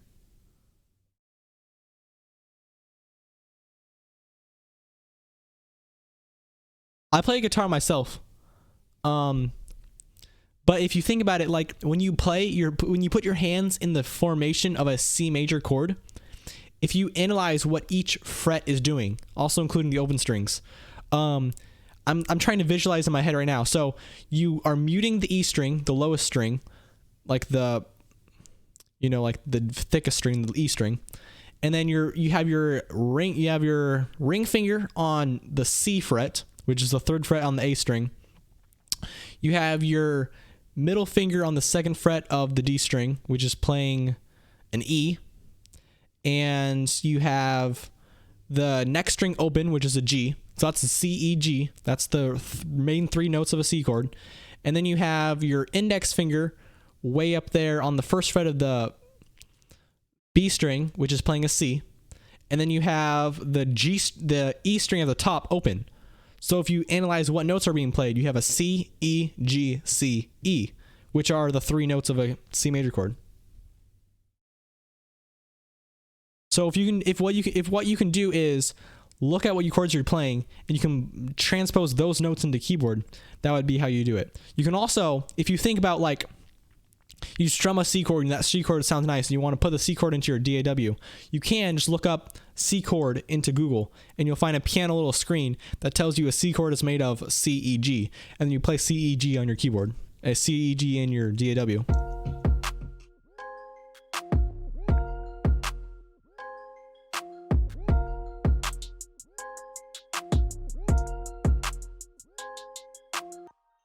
I need to stop talking because I have talked more today than I have this entire week due to all this coronavirus stuff.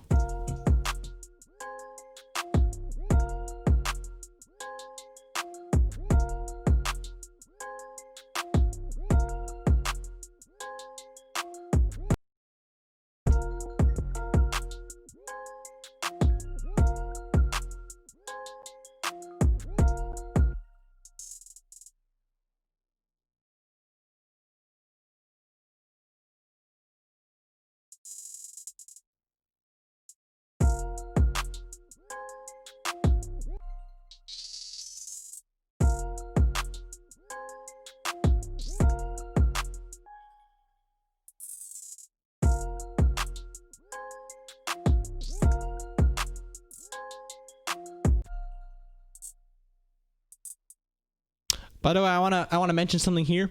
If I make it so you can see the hi-hats and the rolls at the same time, what I'm doing here is whenever there's kind of a little bit of gap,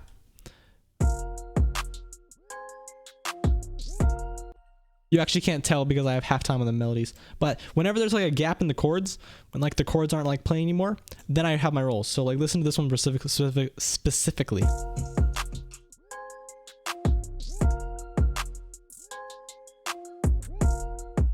Especially like this one too. There's like nothing playing right there, which is why I have the roll in.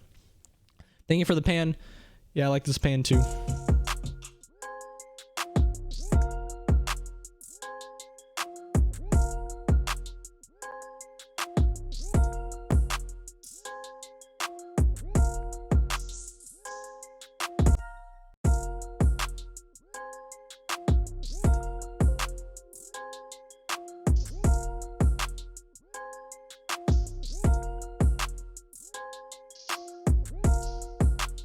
Using other high open hi-hats in.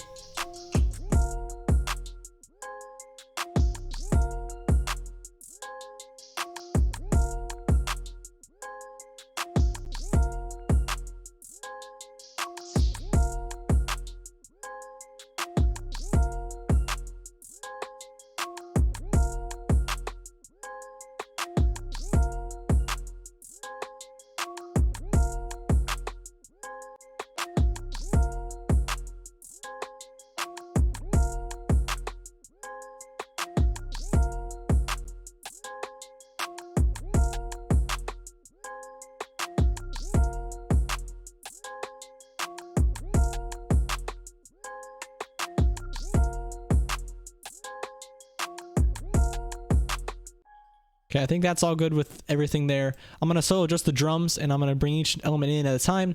Make sure I can kind of... Okay, here we go. I'm going to call it out a couple times, and then you can clip every time. I don't know if you're like recording the screen right now. Here we go. Shivam the beat.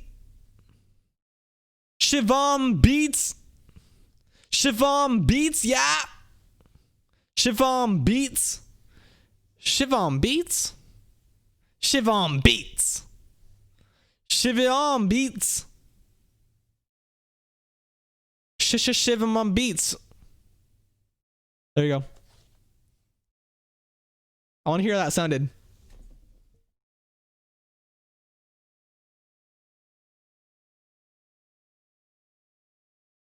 I have a computer to my side and I'm checking out what I sounded like.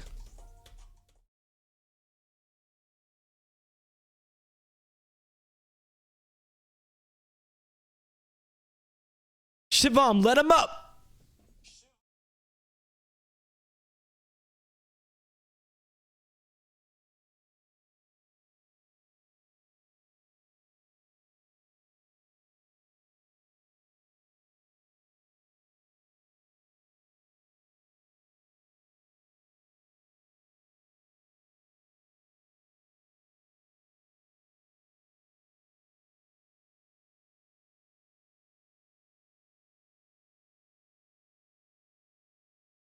No, I don't think you can do the blah blah black. I don't think you can do the full screen with the chat. You can go into like let's see. What happened? Oh, never mind. Thought my stream ended for a second. If you click T, oh, that doesn't really help. If you click T on your keyboard, it's gonna make it so that you can see the chat and the screen at the same time. But that's probably not that important to you. Probably want the screen bigger. Oh yeah, on phone you can. Maybe what I can do is I can make my screen a little tiny bit bigger.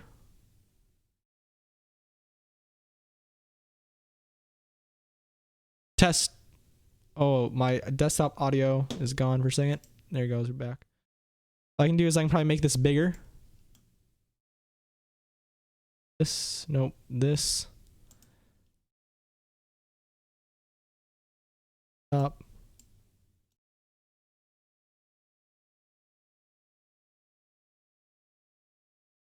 Never mind, I probably just messed everything up for me. Never mind, sorry. That's as zoomedness I can get you.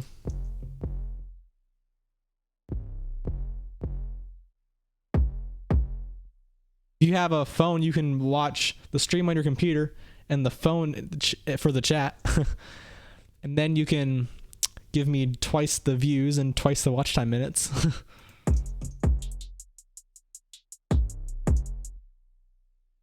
Yeah, last week someone donated me $2. That was pretty nice of him. You can donate by clicking the little show your support by Bongonzo right underneath the chat. You can send me a super chat or a super sticker. That'd be appreciated, but no pressure to send any money.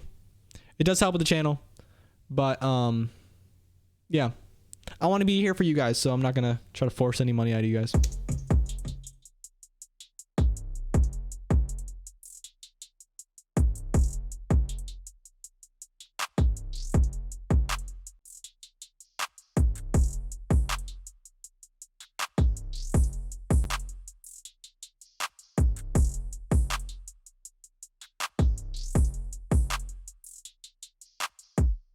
What do you mean by type of VSTs? Like, there is like, there are probably millions of different VSTs out there. I have tons of VSTs here. I got Con Digital Multiply, Action Phaser, Action Tremolo, Backmask, Effect Rack, Filter Step, Isotope Vinyl, Flanger, Mishby, M Phaser, M Vibrato, Phase Mistress. I have tons of different plugins here, but they're not really like different types of plugins. Like, all of those are doing different like modulation stuff, but especially if you go to my dynamics, for some reason I have a whole bunch of different compressors. I have like 5 different delays. They're all doing different things, but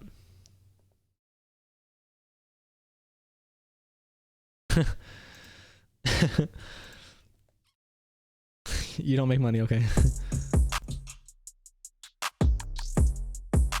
But there are endless number of free plugins, even more endless number of paid plugins. They don't necessarily do different things, but there's just a lot of them. Like, you can get tons of different delay plugins, but at the end of the day, you really only need like 1 or 2 delays.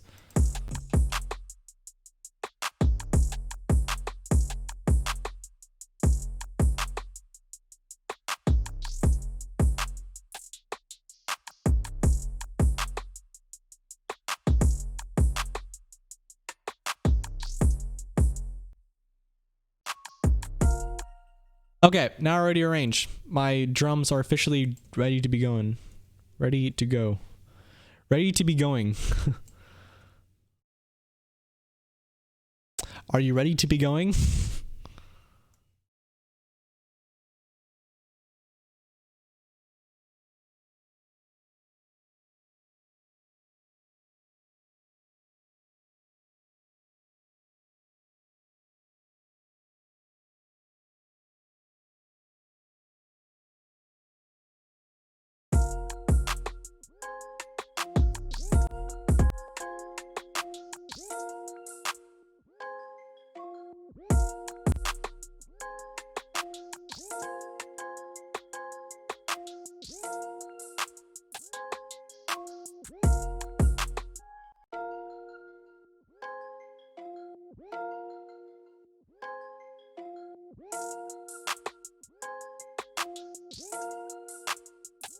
Yep.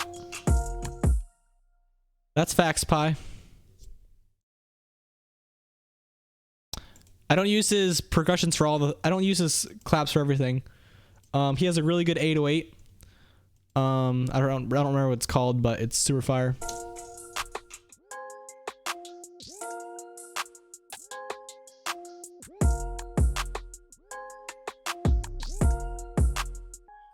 No, I definitely do not test one by one. I definitely have hundreds of claps in my folders and stuff like that, but I know what I'm looking for in my head. So when I find that specific clap, then I just go with it. I'm not gonna go one by one and test every single sound I got. Like, let's go in my claps right now. From the file that I got this clap from, there are like 8 options in just this one audio pack. Now I chose the one called Free 21, but if I click on this one, it sounds like this. Nah. Nah. Nah. Nah. Maybe. No, definitely not.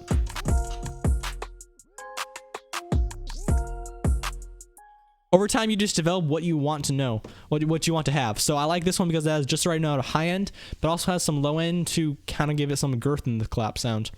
I also like it because it's nice and snappy, but sometimes you don't want a snappy clap. I mean, but I usually almost always have a snappy clap. In fact, this clap sounds this sounds like the clap I would use in every single beat. But at the end of the day, every single beat is a little bit different. So next beat I make, I probably might look at this clap and say like, wow, this is a pretty trash clap. It's all relative, sort of, I guess, in how you choose in sounds, but you'll figure it out, dude.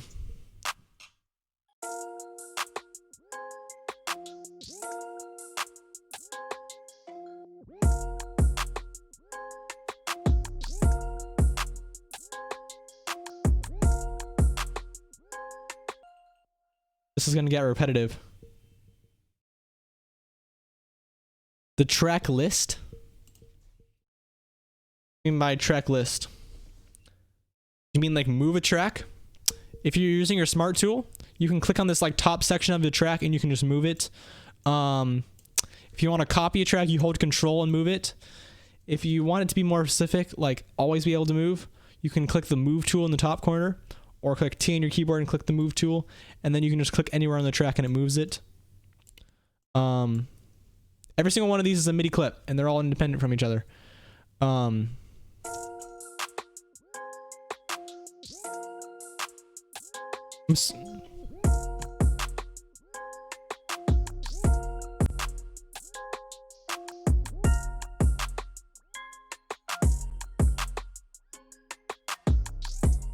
That's not what you're looking for?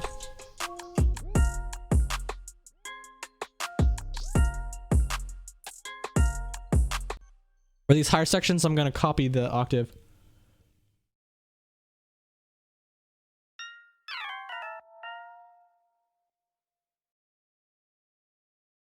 One on the left. Oh, you mean this little side thing over here? If you click on a different track, it's going to pull open a different, it's going to pull up that specific track plugins and stuff like that. So like this is the bell, and my bell has nothing on it, just an EQ. The EQ has no changes on it, but my 808 has a M compressor on it, which is a side chaining thing. Is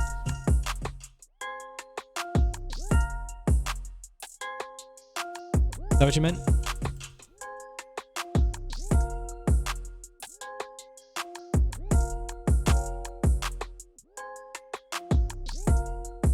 This is gonna get so repetitive. It's gonna be so annoying.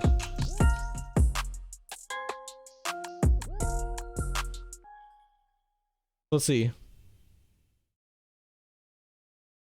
So if you want to, maybe you're asking about like changing the order.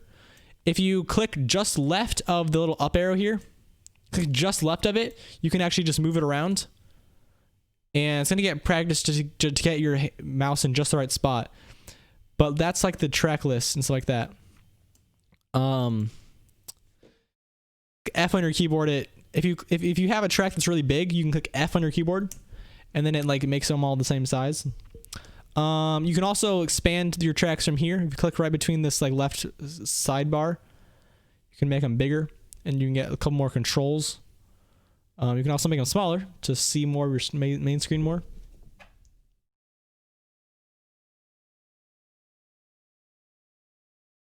Claps get harder. You can always put a soft clipper on your claps. My favorite soft clipper at the moment is G-Clip. And you can just drive the gain here and move down the clip ceiling.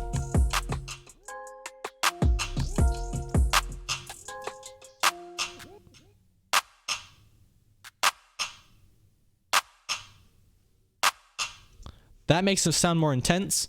If that's what you're going for, you're saying add a riser to your clap. I've heard about people doing this before. I have personally always hated the results, but I can show you how to theoretically do it right now. I mean, I don't hate the results in a good song, but in my songs, they just don't really fit the vibe. Anyway, so what you can do is take your clap track, click the freeze synth button here, and it's convert your entire track into audio. Then just drag it down to an empty audio clip, and then you can unfreeze your original claps just so that it's still in MIDI form. Then what I'd recommend you do is shorten your entire track down to a shorter length that's preferably like the size of your normal loop. And then click on that track, go process, apply effect, reverse, and then it reverses your clap. And then you might want to make this a little bit bigger. Let's move this up here. And this one is correct. That one is correct. Let's try what that sounds like. Whoa. See what I mean? I just doesn't really sound that great.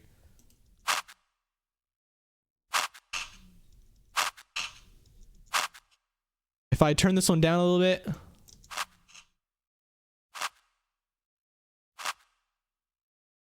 like an echo or something.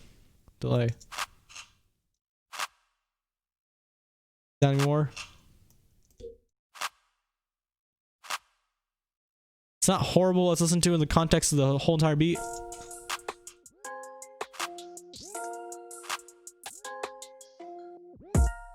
Like, I'm just not a big fan of it. But maybe you'll like it. I don't know. There's also, I used to do this sometimes. I would take a 64th note thing. Okay, yeah, you can do that too. What I'm thinking right now is drawing a hi-hat roll. I mean a snare roll using 64th note, and then let's go like this. Pull them up. It's pitched way too high. Let's pitch it way down.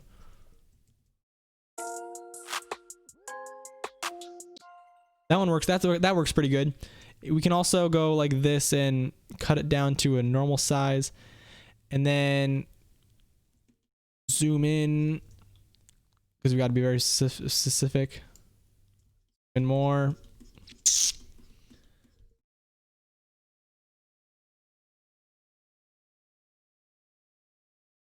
Oh, here we go. And then we can make these a little bit smaller. Move them over. That sounds better. That definitely sounds better than the reverse clap. You might want to try that. You can also just make them like quieter in general, like make them quieter. That actually sounds pretty good. That actually does sound really good. I like that. It's gonna be a pain to copy and paste this wherever I want it. How do I generate ideas for melodies? I think I might have showed it earlier in the stream when I talked about how I don't really use chords. I'm pretty sure you were there because you seem to be on the entire stream. But I don't know how I generate ideas. They just come to me. If that sounds weird, I don't know. I have a very structured way of making my melodies that I have a melody video all about if you're interested in how I make my melodies.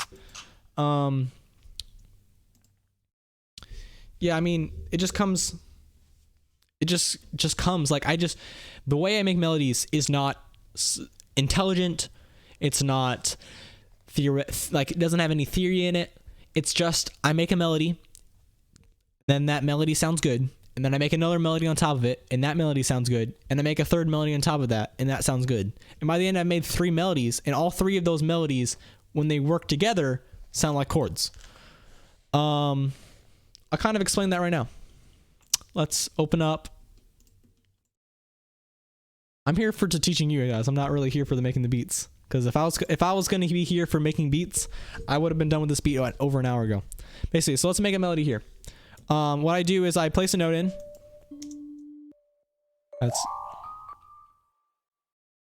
And this melody is synced to let's put it back to the master bus. So I'll just make a melody here. Dun dun.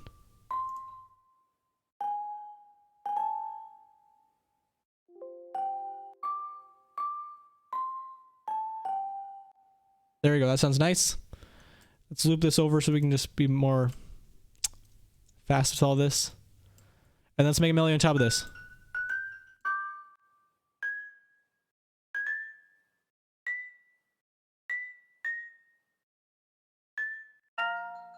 Oh.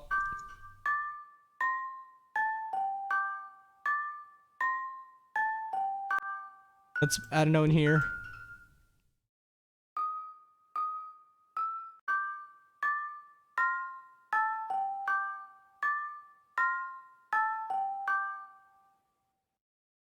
Yep, I don't necessarily hum my melody out, but I guess I kind of just think I know what it sounds like in my head. I don't know. It's very similar. Hey, Krusty, good to see you here. I saw your name, but I just didn't say anything. Sorry.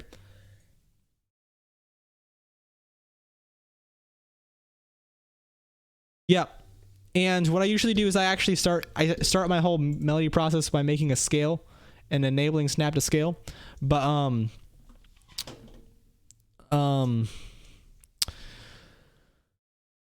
But then that keeps you in the scale. That keeps it so you know what scale you're in just from the get-go. But I don't know. Before I even knew about that technique, before I knew about that Snap to scale thing, I was just making melodies just like this.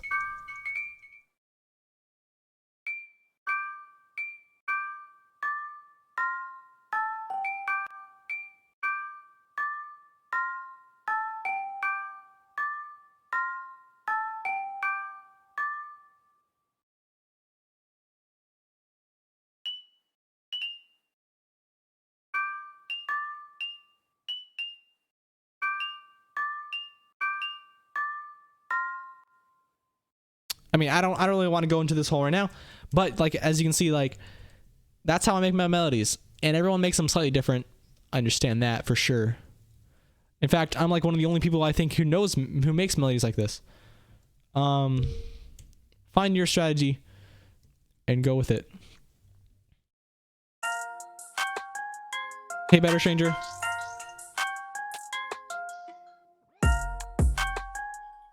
That melody sounds a little too high now that I think about it.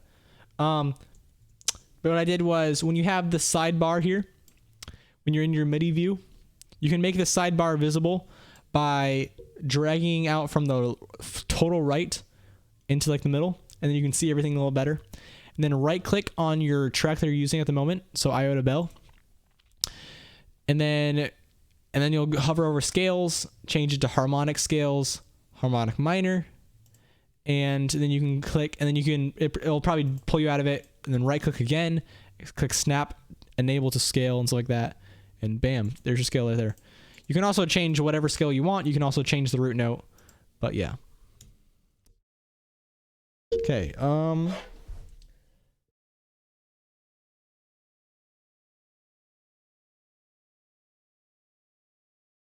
yeah, that's true, Pi Beats. Maybe I'll do a video about that. Like the benefits of snap to scale. I'm actually gonna write that down. It's kind of a good idea.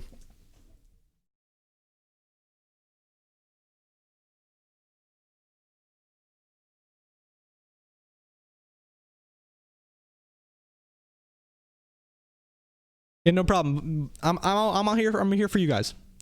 I'm here for you guys. If I was here to make beats, I'd be done by an hour ago.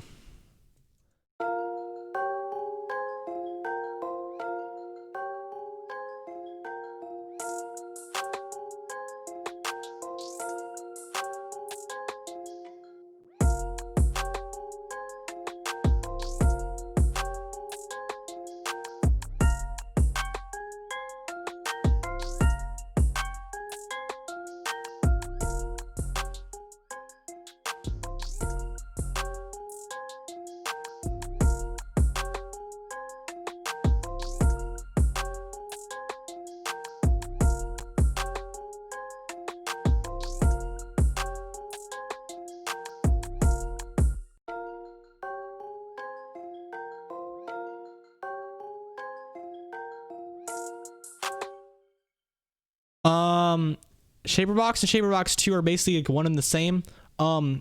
If you've bought Shaperbox 1, you can automatically upgrade to Shaperbox 2 for free. So I mean, I'll show it to you in both of them. Now that I have Shaperbox 2 as an upgrade, like Shaperbox 2 comes as free. You don't have to worry about upgrading. Anyway, so Shaperbox 1 looks like this. And the halftime preset is go into time, go to pitch, then click this one right here, the fourth one over, and it does a little slant. And that's the slant you want. I don't know what it's doing. Oh yeah, I forgot. I didn't put this oh wait, that's why it was so high pitched. So that's to go back to the melody channel.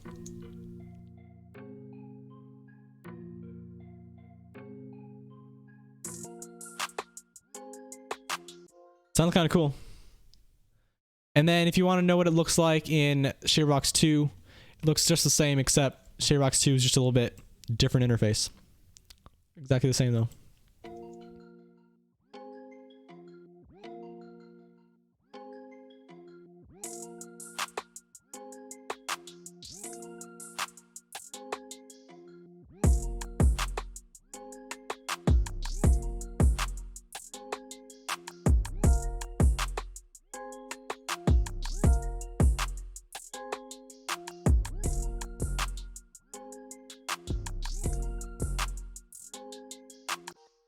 I think I'm gonna add some reverb to my melodies, but I'm gonna add a reverb plugin in because I want to add it in front of my compressor. My compressor is doing sidechaining, so I don't want to I want the reverb to be sidechained also.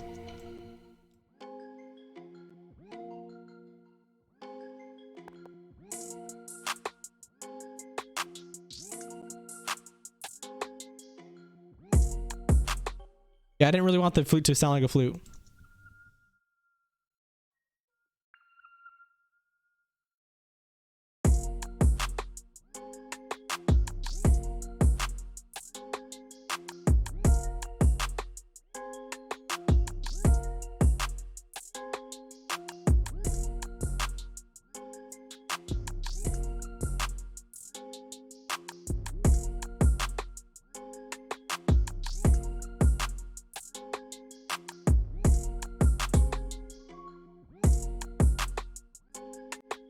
Copy this kick over. Yeah, I like this now. Pitching the melodies down by an octave, it sounds way better.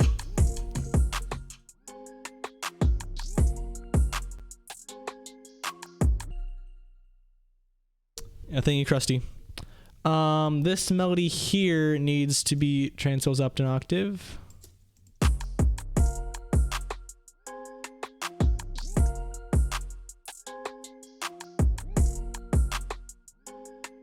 Gonna cut out some perks, and we're dying down now. We're about to go into the outro.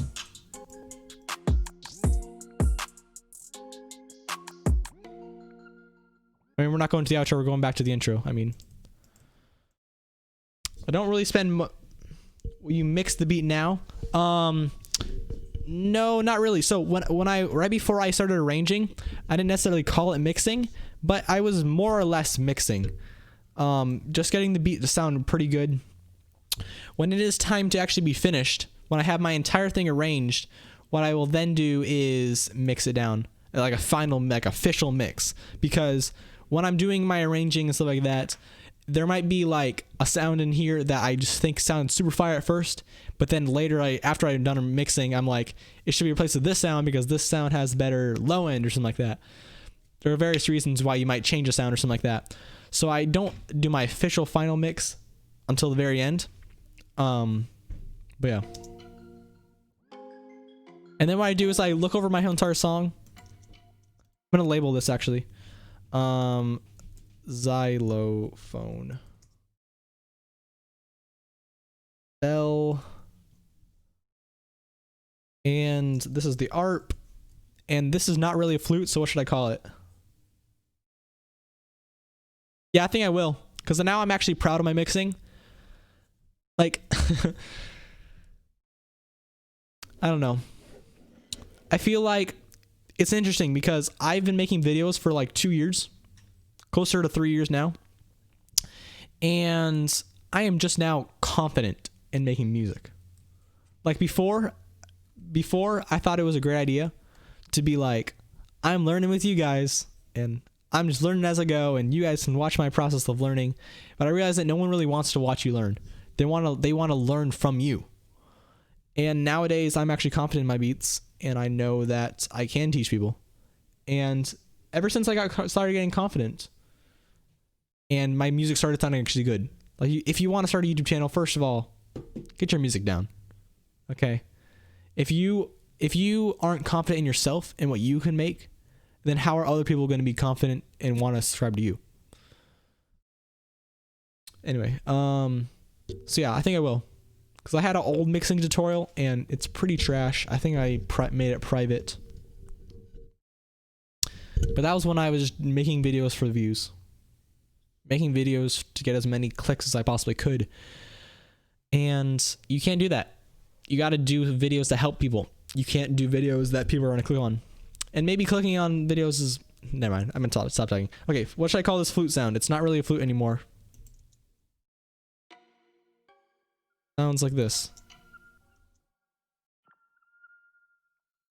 I'm going to call it... three-dimensional worm. Doesn't really sound like anything from this world.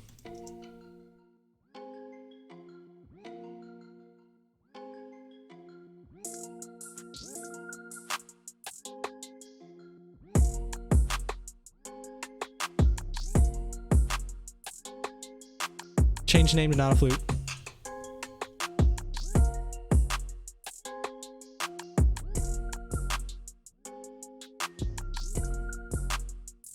And then I'm taking out my hi-hat rolls right now.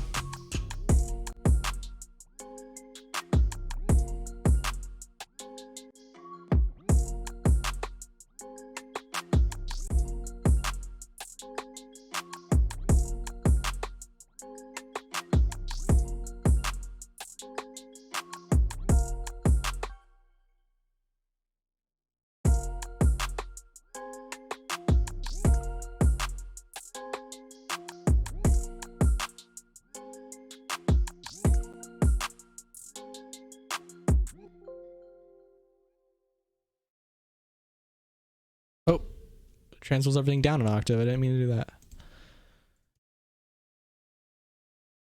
I wish there was a keyboard shortcut to transpose something up an octave, because I would use that every 20 seconds.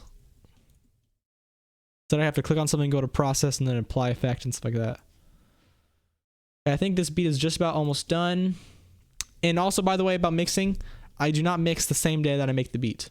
Or if I do, I mix like 3 hours later.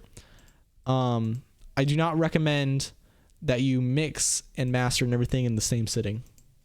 I don't recommend that you make the beat and mix and master in the same sitting. I recommend that you get up, adjust your ears to actual life.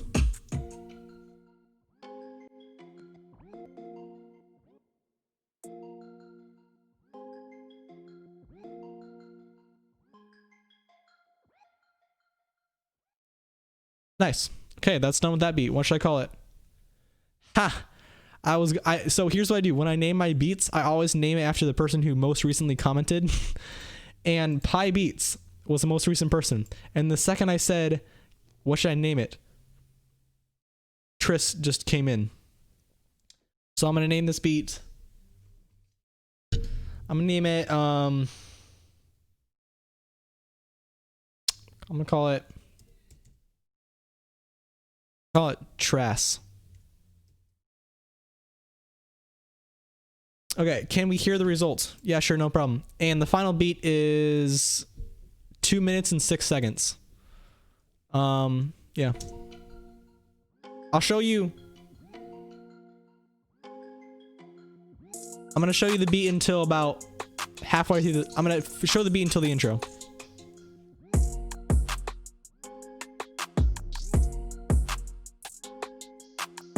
And while I'm doing this, I recommend everyone get up on their feet, get on your feet, and start doing some jumping jacks. You gotta keep your body moving.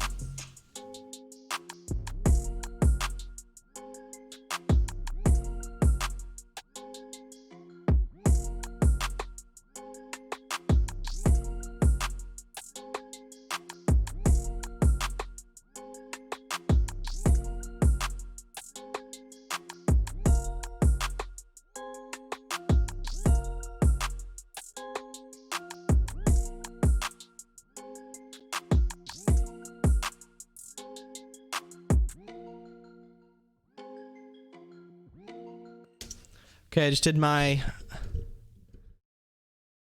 jumping jacks. Okay, here we go.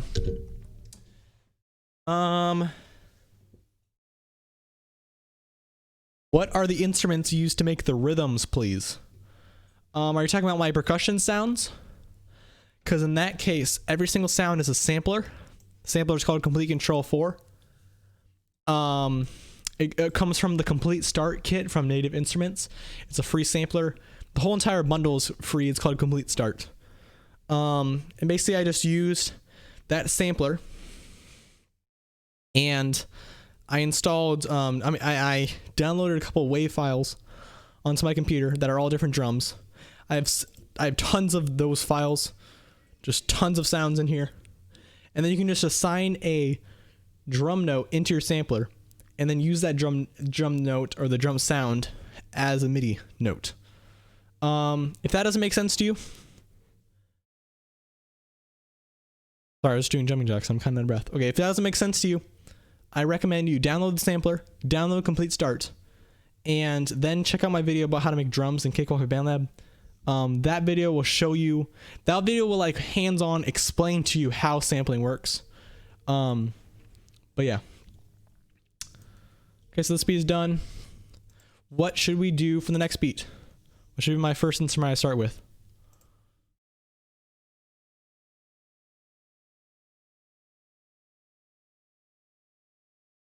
Opening up Cakewalk now.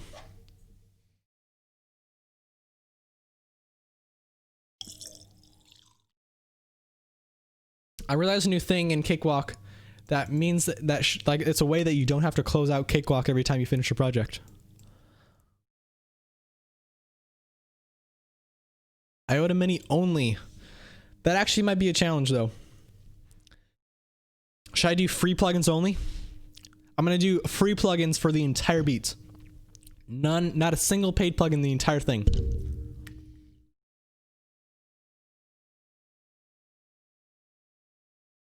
I'm gonna do only free plugins for the entire thing. So that means I gotta delete this one and this one, because those are 2 paid ones. Because everything here you can, so here we go. We're gonna make only free plugins for this entire melody. So just kind of showing you what you can do yourself too. So let's start off with the pluck sound. It sounds like this. And we'll be using that one for the melody because it's pretty fire. I didn't tell you what it was called. It's called Raindrops.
That's crazy.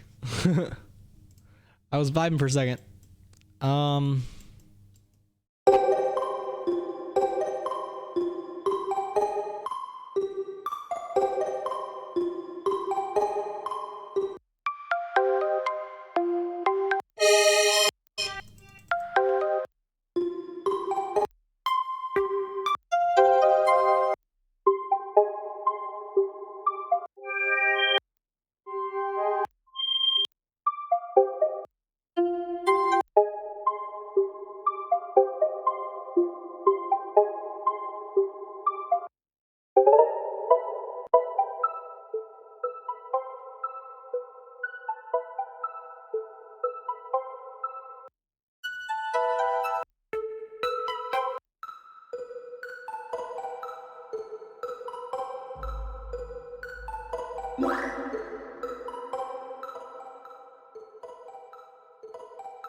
That's cool. That's really cool.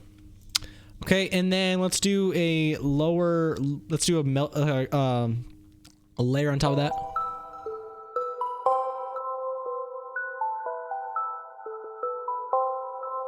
This one's also from Iota MIDI. Right.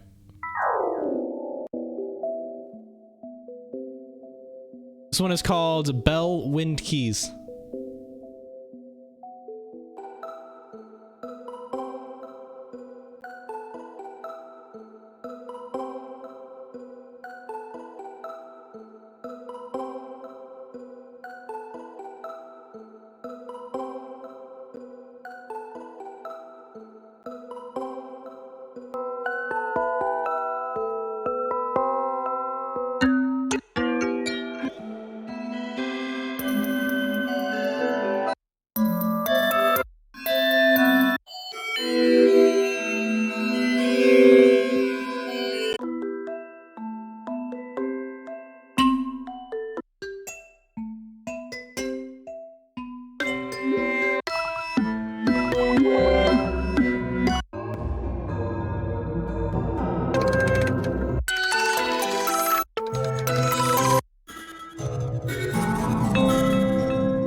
See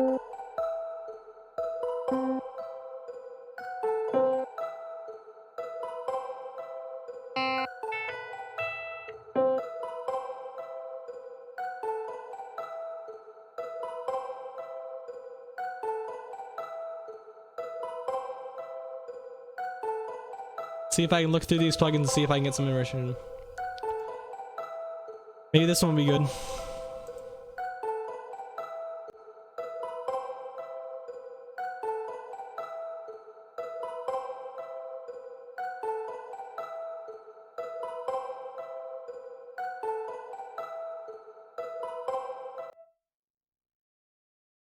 Do you have anyone there? Podbeats, are you still there?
Please what?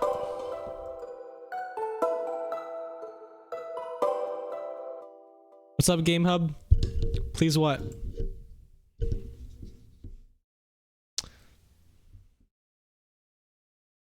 Right now I'm making my beat out of only using free plugins.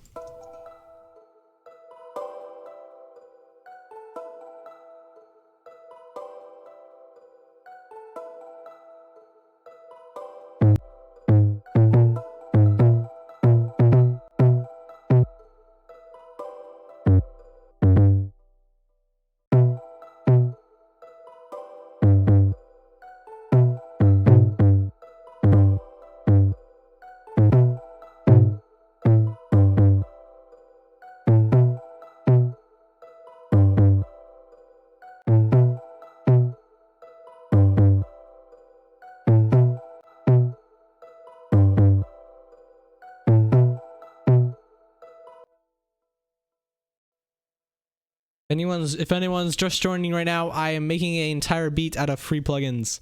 I got that request a couple seconds ago.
Hey dude, good to see you around.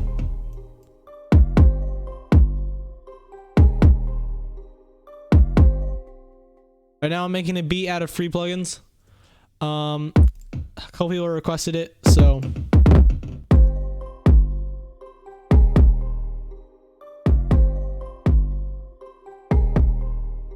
you have any questions, if you have any questions about what is going on at any point, feel free to ask.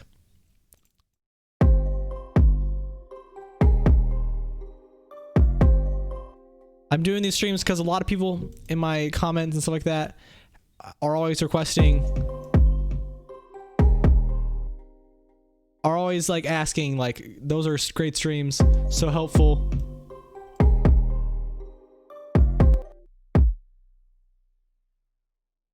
It's awesome. Do you make music? What kind of music do you make? A lot of people here are making trap beats, like just in general, like, I mean, that's what I make, so I'm probably attracting people who make similar beats to that I do.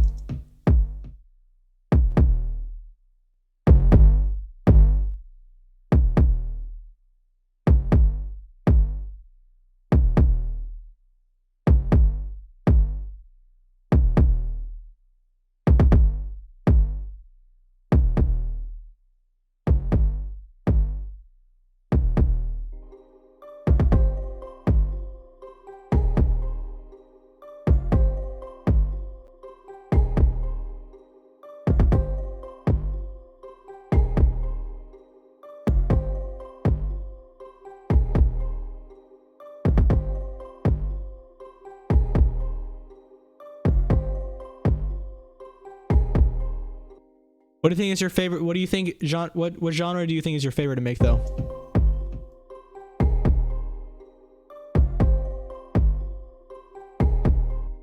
Because I tend to make hard trap beats, but every once in a while a chill trap beat sounds so fire in my opinion. Like it hits me in just the right spot.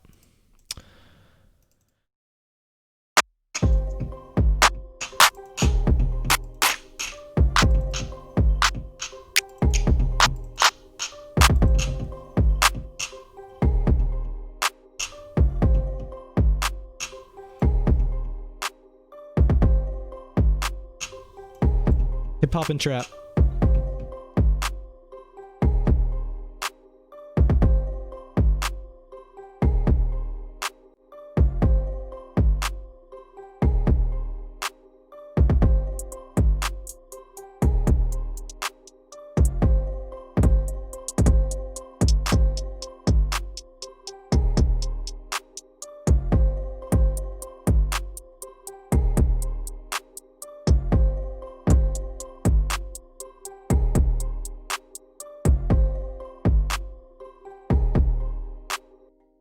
Wow, that's a lot of that's a big variety there.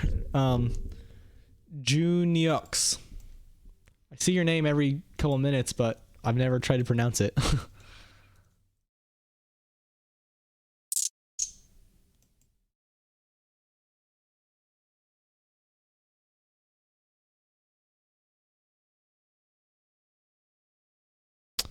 Thank you guys. What do you mean by KKK?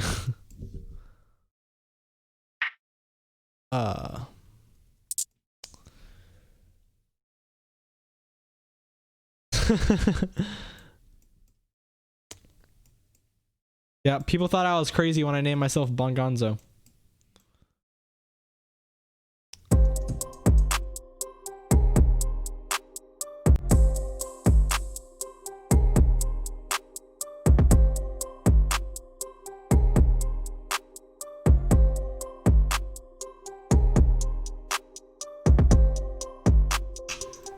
I'm sorry, Kyle Beats. I gave you a chance, but I just don't like your sounds. Kyle Beats drum kit. The free one, the Andromeda kit. Junior. Oh, okay. Makes sense. I mean, it doesn't really make sense, but I'm like, okay. Why'd you choose Junior?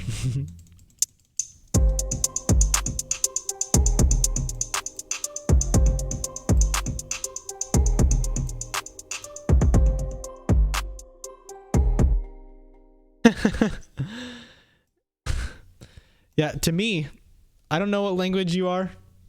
if that is a language, or maybe you're just making a joke, but I personally am not even going to try to pronounce your name.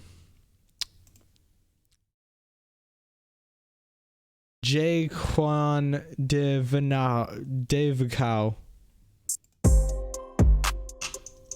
Portuguese.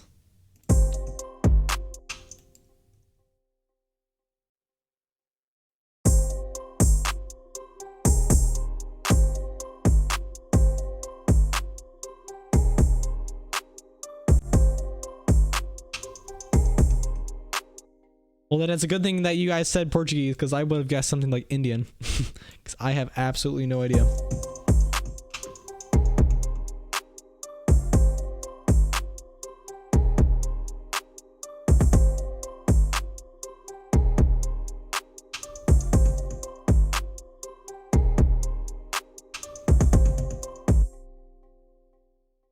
The speed is coming together pretty smoothly. Is it Indian? Am I right?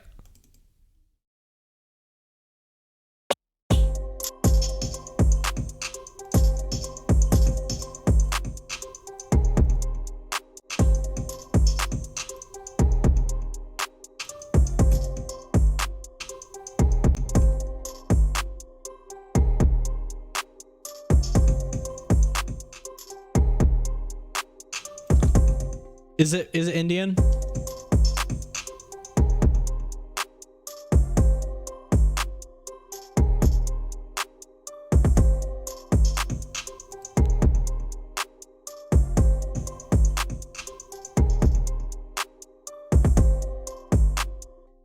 Yeah, I like that perk too.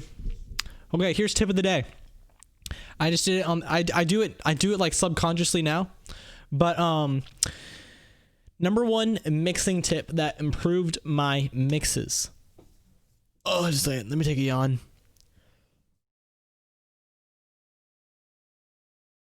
Okay, I'm ready. So number one tip. So let's reset this track. Here's how loud the perk is when I first drag it in.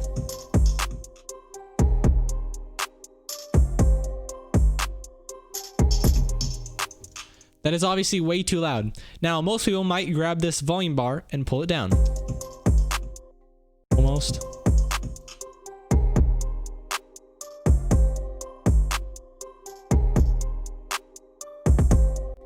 And that makes sense. Wait, actually, can you even see the volume bar on the screen? Shoot. Are you guys kidding me? My screen has been off this entire time. You guys didn't tell me?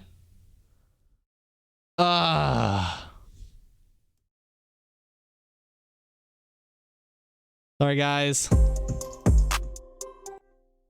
Someone gotta tell me these things. Come on. Okay, anyway, so someone might drag this volume knob all the way down.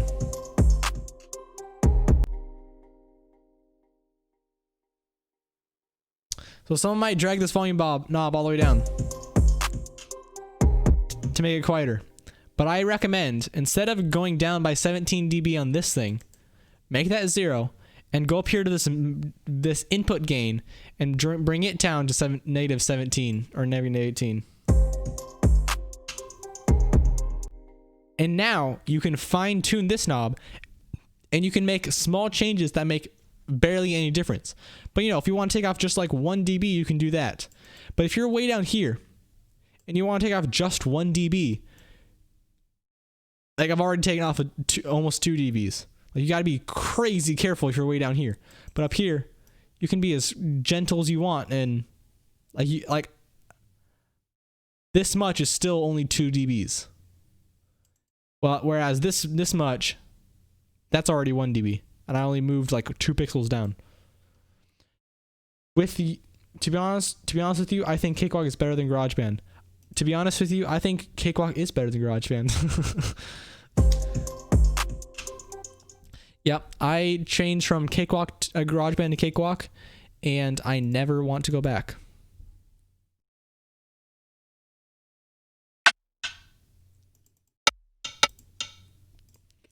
I think that knowing what I do know now,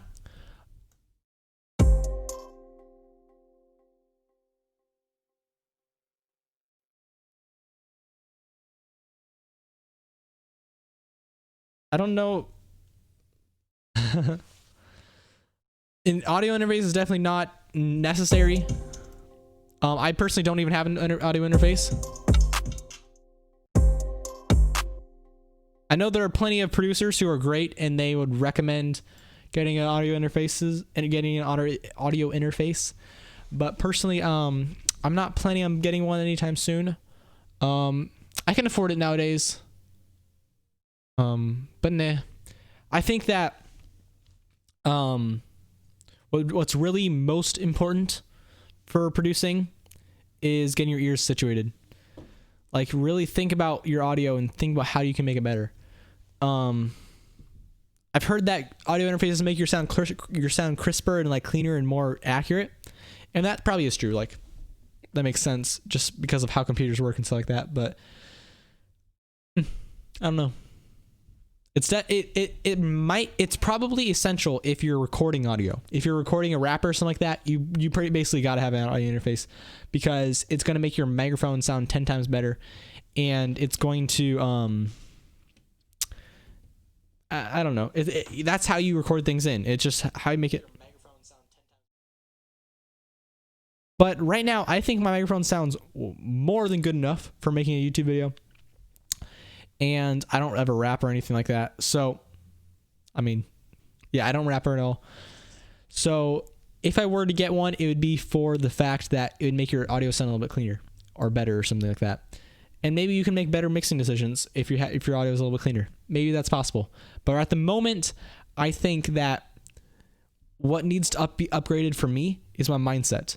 What needs to be upgraded for me is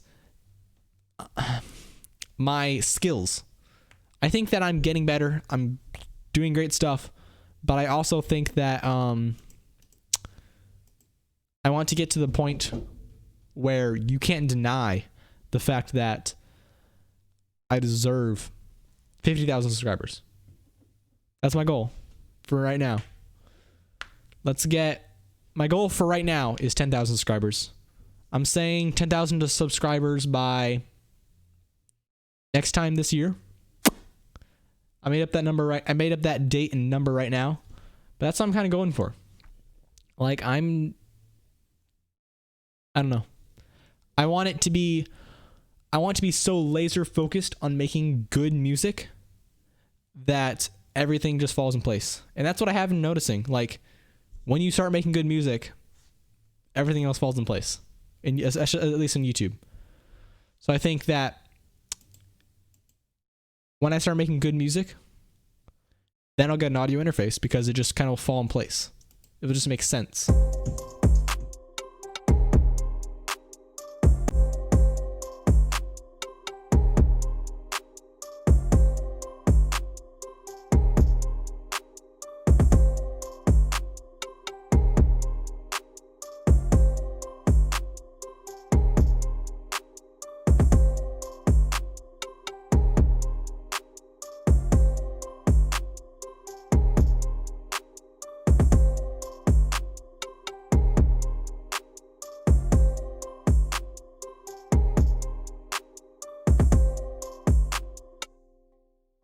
It's kind of distracting during live streams because I literally look my face down to the chat every 10 seconds.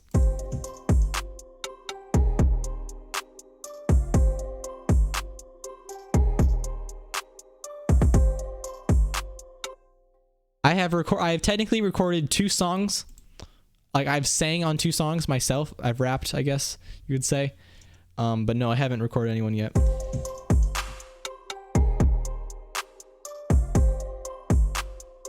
And I wouldn't say I'm good enough to be considered an artist or anything like that.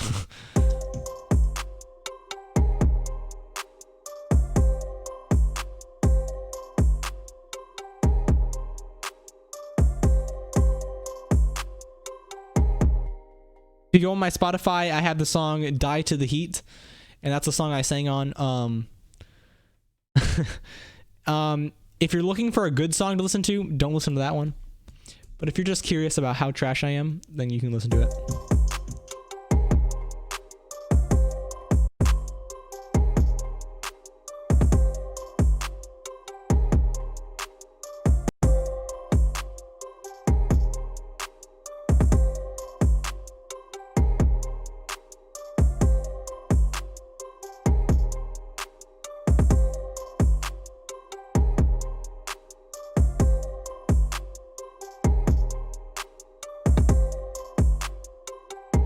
I don't think I'm gonna be recording anyone. I don't think I'm gonna be recording anyone until I am selling beats, and I am doing pretty well for myself selling beats. Like if I can't even sell beats to a rapper, then why would a rapper want to come to my house and sing something on my beats? Especially if I don't have any of the equipment for it. Having a rapper sing on my beats is not even on the radar right now. Okay, it's just me and my beats right now.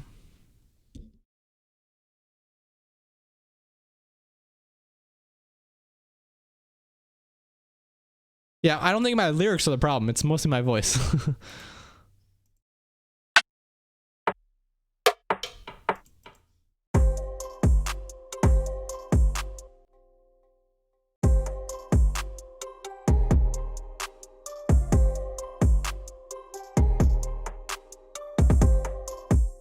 But I actually did show off that song.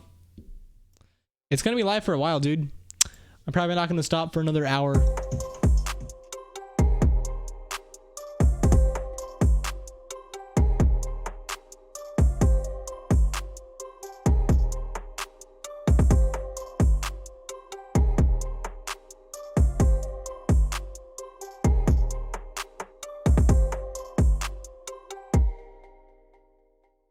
How could you, Orange Shadow? You're supposed to stay indoors. Quarantine, don't you know?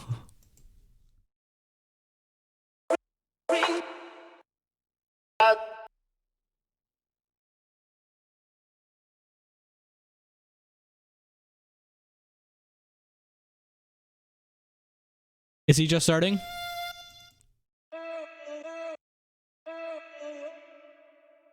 By the way, this is a free sample pack from Kyle Beats, so I have permission to use it. Still counts as a free stuff.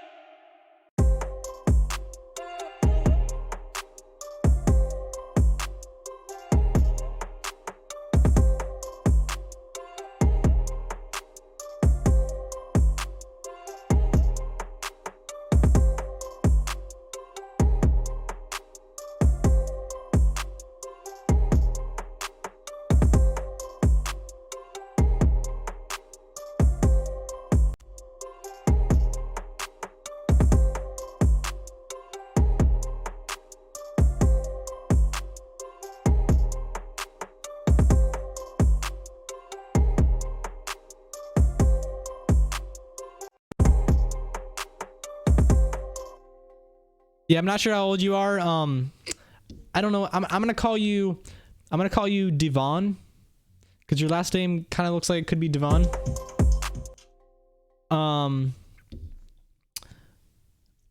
About last summer or so,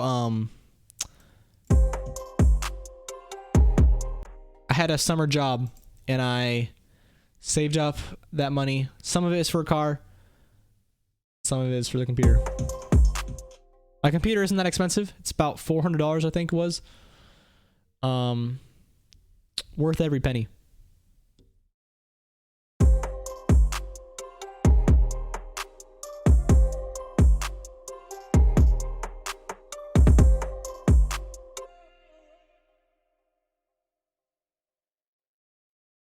High orbiters.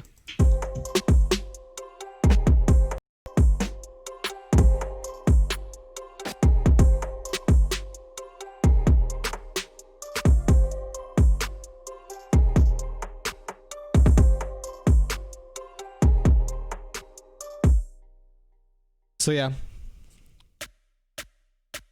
you do not need a beast of a computer to make beats. In fact, you don't really need much of a computer at all to make beats. The most intensive thing the only reason my computer is $400 is because I wanted something that was good enough to record my screen, make beats, and edit videos on the one computer. Like, I don't know what I'm saying, but like, I didn't want a computer that was gonna die out on me as soon as I start doing anything resource intensive. So I'm not saying that the computer you want to get or something like that is going to be super expensive, but I am saying that I don't know. Don't think you need to spend like $1,000 on a computer or something like that. What I'm trying to say is that you probably have a computer in your house. You might. I actually don't. My mom had an old Mac, but other than that, there's no other computer to use. Anyway, it's possible that you might actually have a computer at home that you can use.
Yep.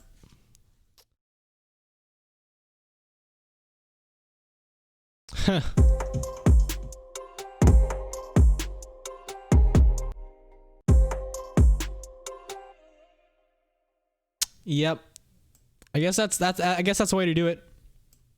Josiah. I don't really know anything about the stimulus check. I'm probably not old enough to qualify.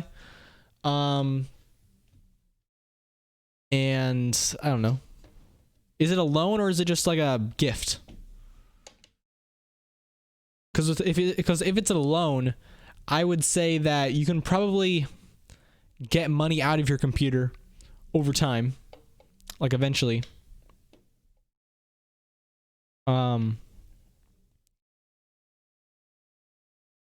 fact, if I'm going to be entirely honest, I'm actually kind of, from this YouTube channel, I'm kind of getting close to paying off my computer already. Which is kind of surprising. Not super close. I'm still like $100 away. But hopefully no one's mad at me for making money.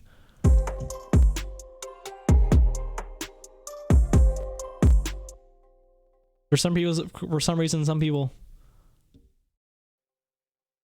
Okay. I mean, that's cool. Like if it's a gift and you're not super duper tight on money or anything like that, like go ahead. If this laptop is going to help you in what you're planning on doing with the rest of your life, then go for it 100%.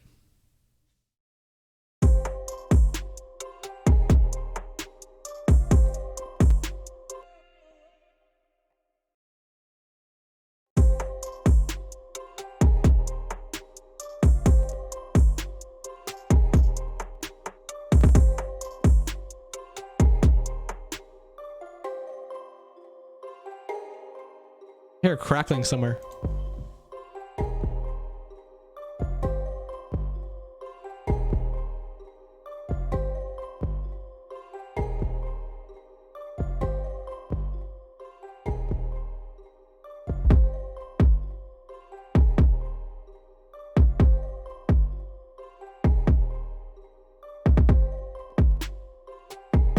Oh, it's the crackling's in the snare track.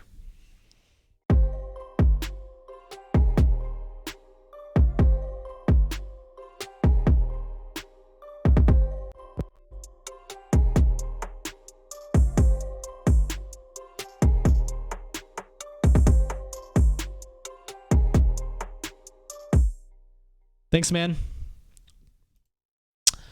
for the fire emojis.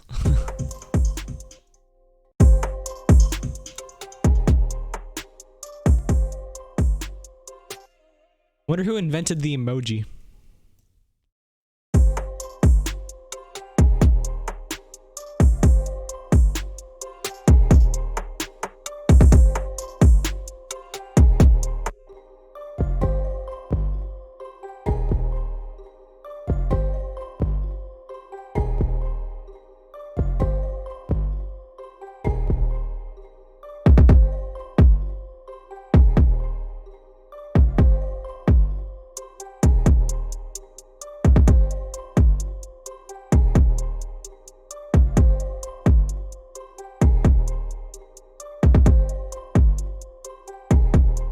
no.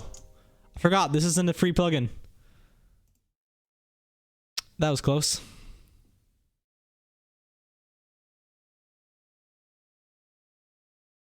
Yeah, I have no idea who invented. That is. Oh, actually, there is a panning plugin in. It's free panning plugin. There we go.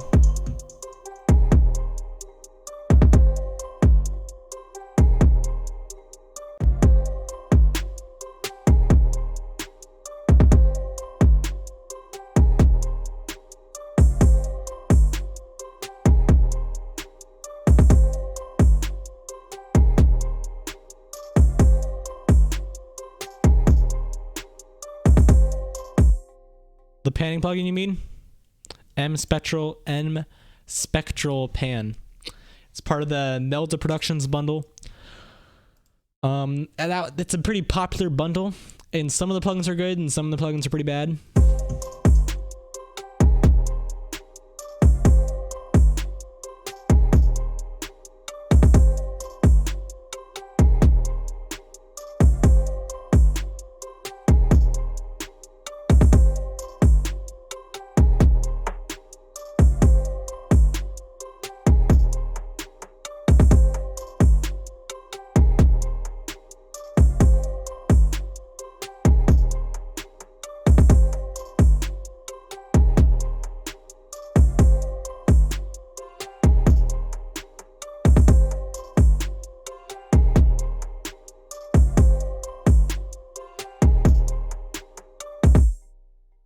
I have an idea. On this vocal, I'm gonna put on Pitch Proof.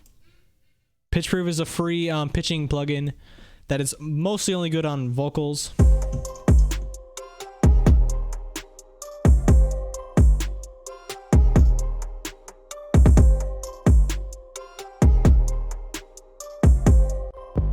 My 808 kind of sounds flat.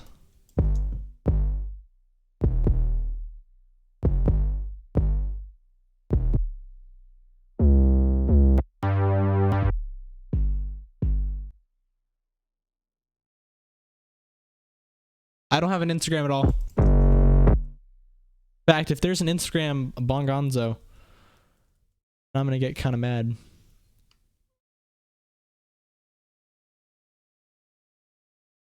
I'm gonna have to do Chucky Beats with a Z because someone else stole my name.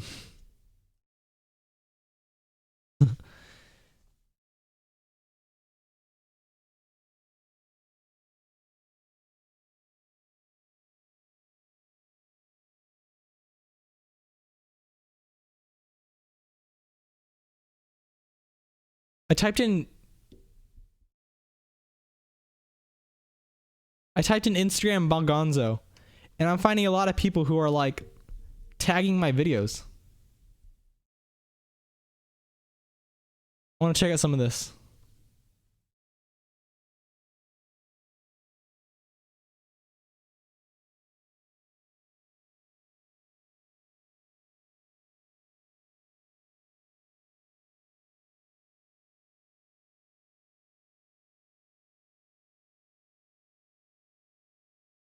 There's a website called Influencer, and it's all the people who make videos about Cakewalk.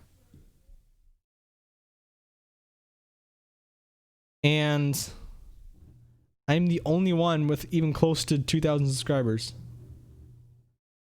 Oh, except for there's one that does Cakewalk stuff that has 14,000.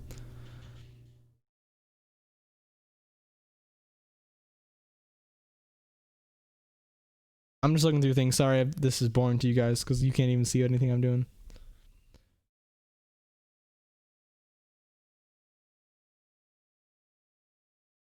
Let's see what...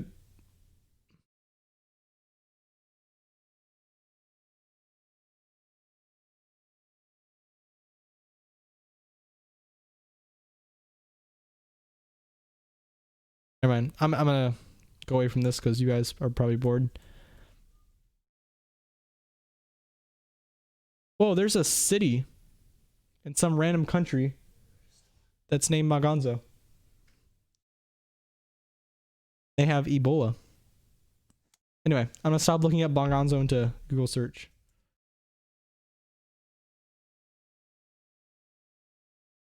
Whatever. Okay, back to the beat. Oof. It's not it.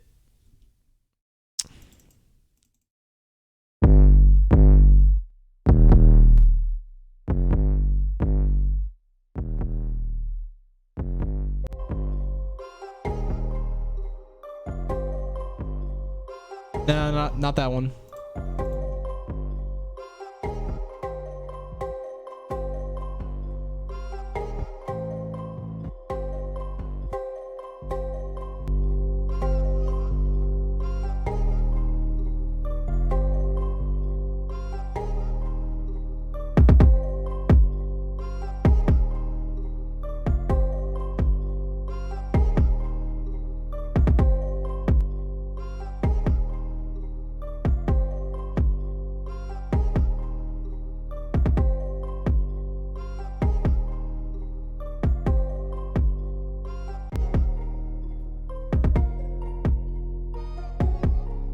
That sounds better. I'll make this bass a little bit less sustained.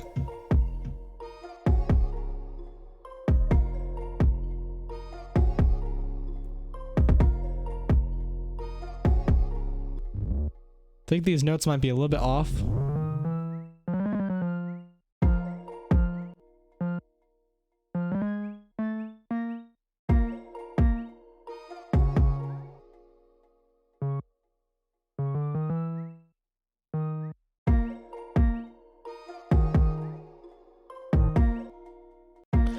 The volume on the kick, you said?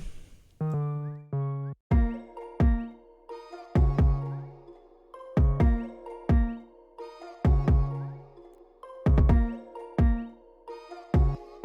gonna pitch this one down. Oh.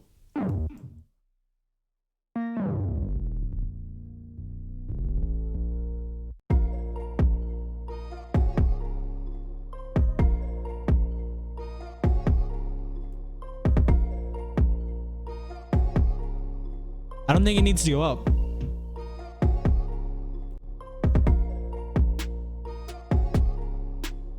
I'm gonna replace this clap with a clap. I'm gonna replace the snare with a clap sound, or I'm actually gonna layer it.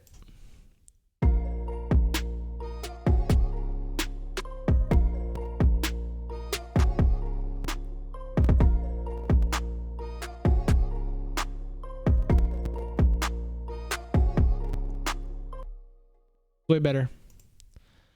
Freeze both of them because they both start clipping stuff.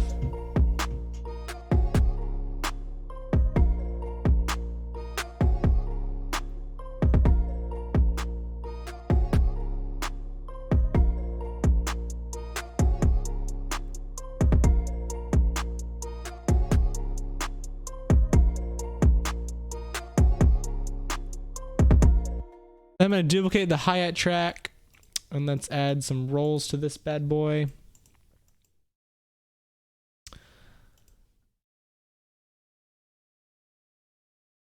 Do you use Cakewalk, Devon?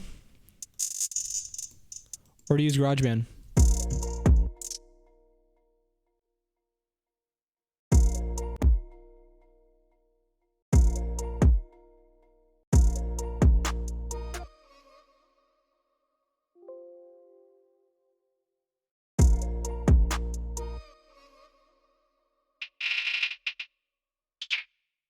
Oh.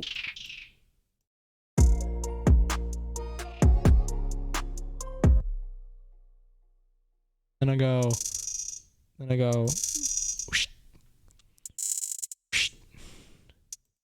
Highlight these ones and go down. Highlight these ones and go down.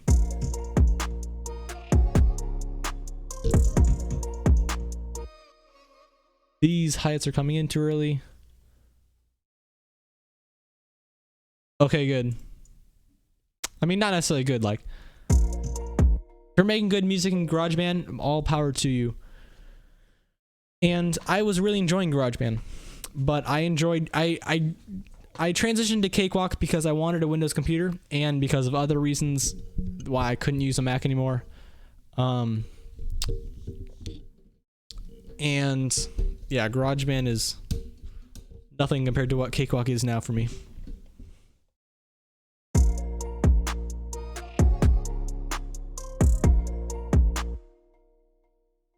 Then we're gonna go cha-cha-cha with a triplet.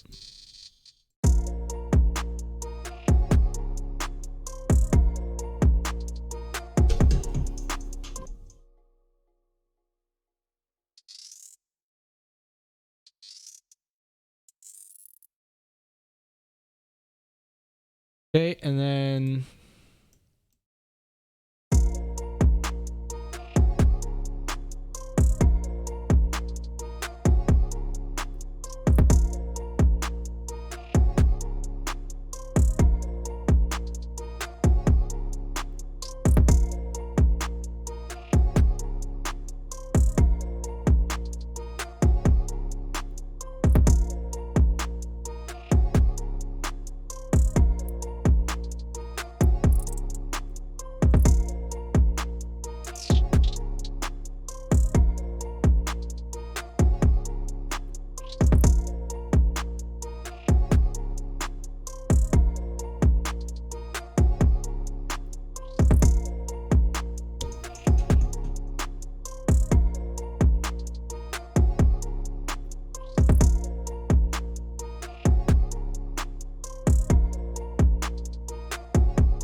thank you for that, Devon.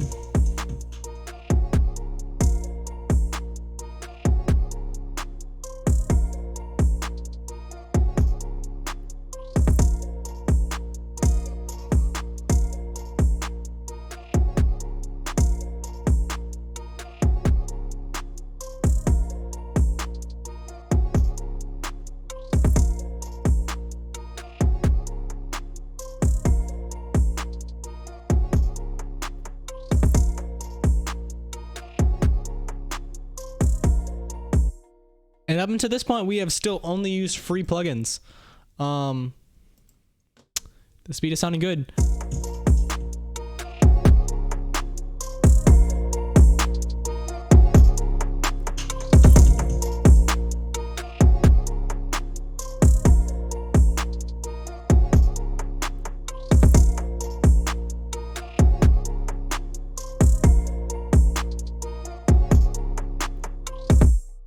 No, I'm not a big fan of that soft clipper on the master. Ah, my back. We just copy over and we're start arranging.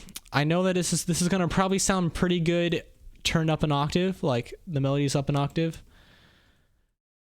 It just feels like the kind of beat you do that in.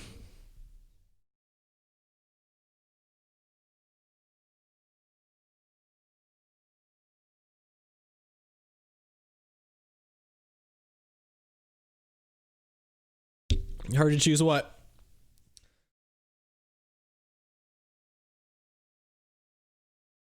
I think I'd consider this just still like, this is still like up to my level of, like I used free plugins for everything, but it doesn't sound cheaper than my other beats. That makes sense.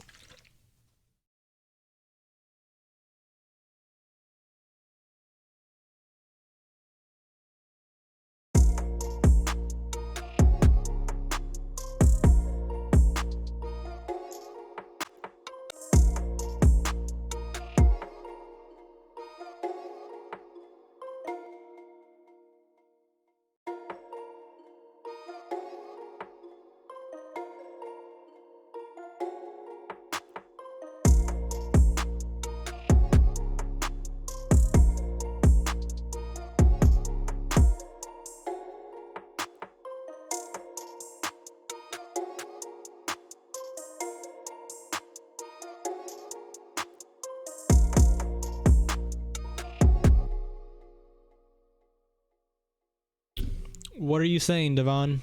Don't understand that.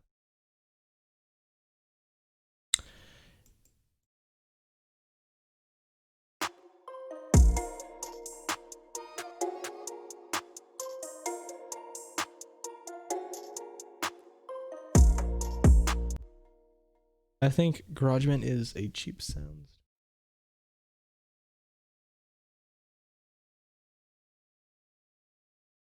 You think that GarageBand makes you sound cheap? Yeah, I like to go into GarageBand and just make another beat and see what it feels like, because I mean I have grown as a beat maker in general, like since moving from GarageBand, obviously. So I wonder if the reason my beats weren't sounding good was because GarageBand was kind of trash, or maybe it was because I wasn't that good back then. Could be a little bit of both.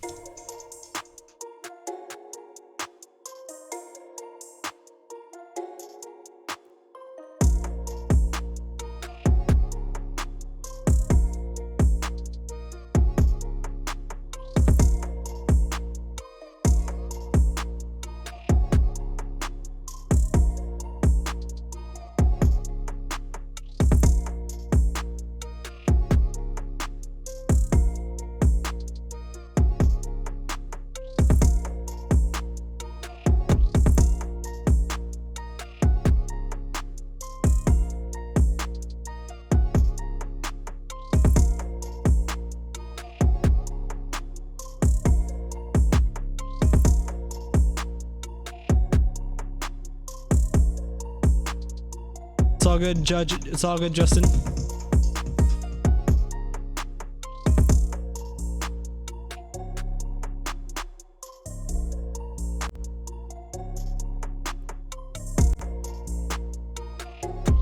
In this part of the stream, I'm making a beat from free. Every sound is a free plugin.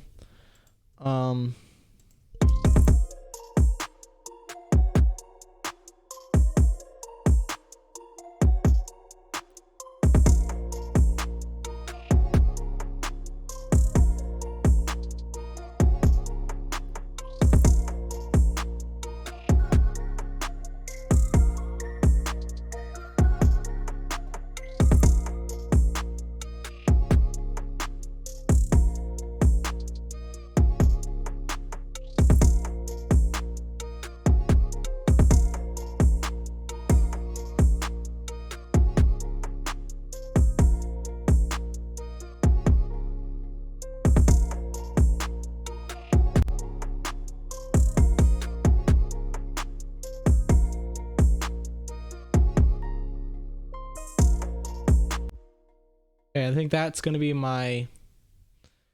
That's gonna be the body of the song.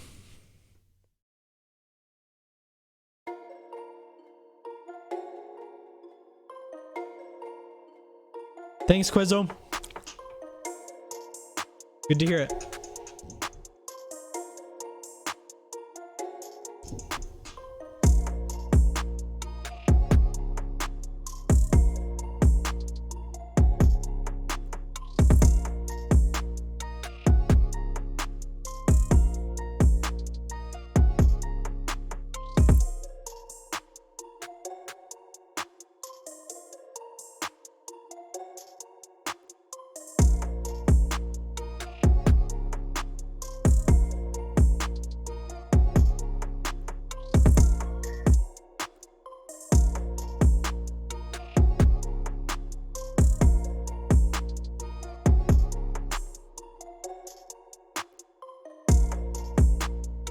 I've been streaming for a pretty long time.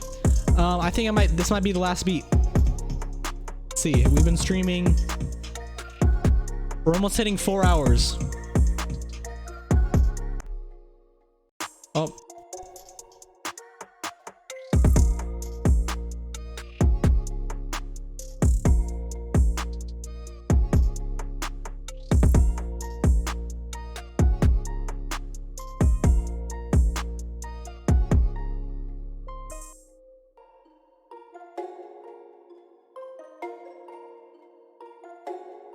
I think that's probably just about it for the arrangement.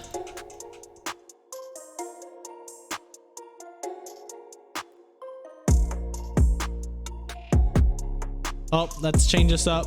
It's too repetitive.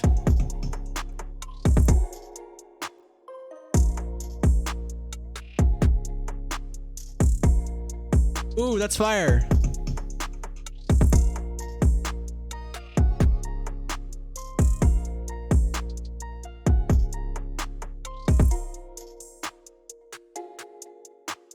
Yeah, that's fire.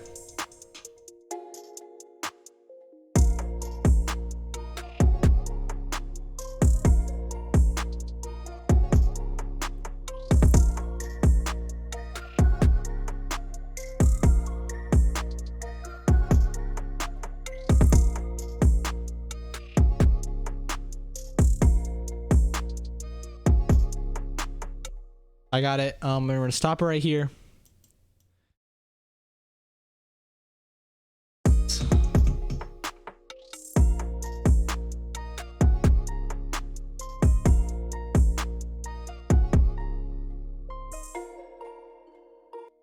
And there's also another thing, just to add variation, that I recommend people do.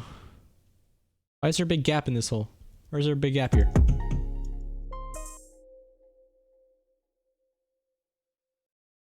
Did I not copy when I was doing the outro? Possible.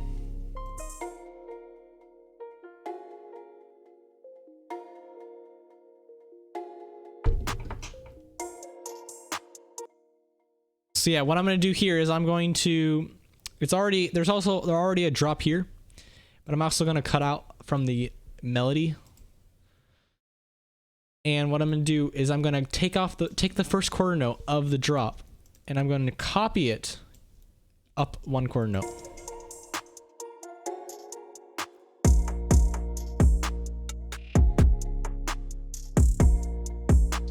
That's pretty fire.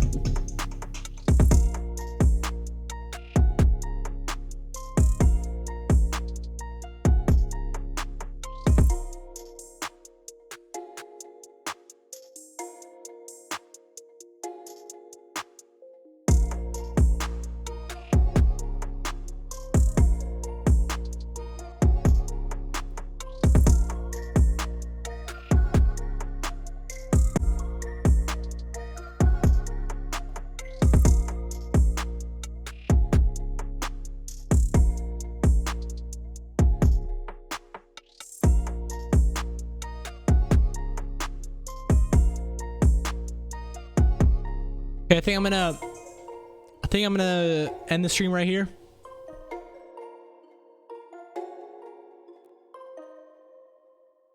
For the sake of the viewers, I'm going to play this beat for one last final time before I end the stream.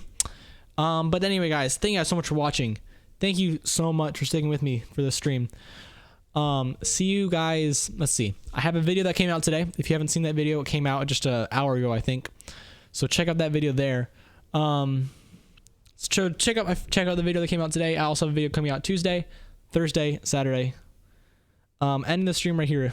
So, Orange Shadow, you've been off and on this entire time, but I'm just gonna end the stream here. Any final questions before I go?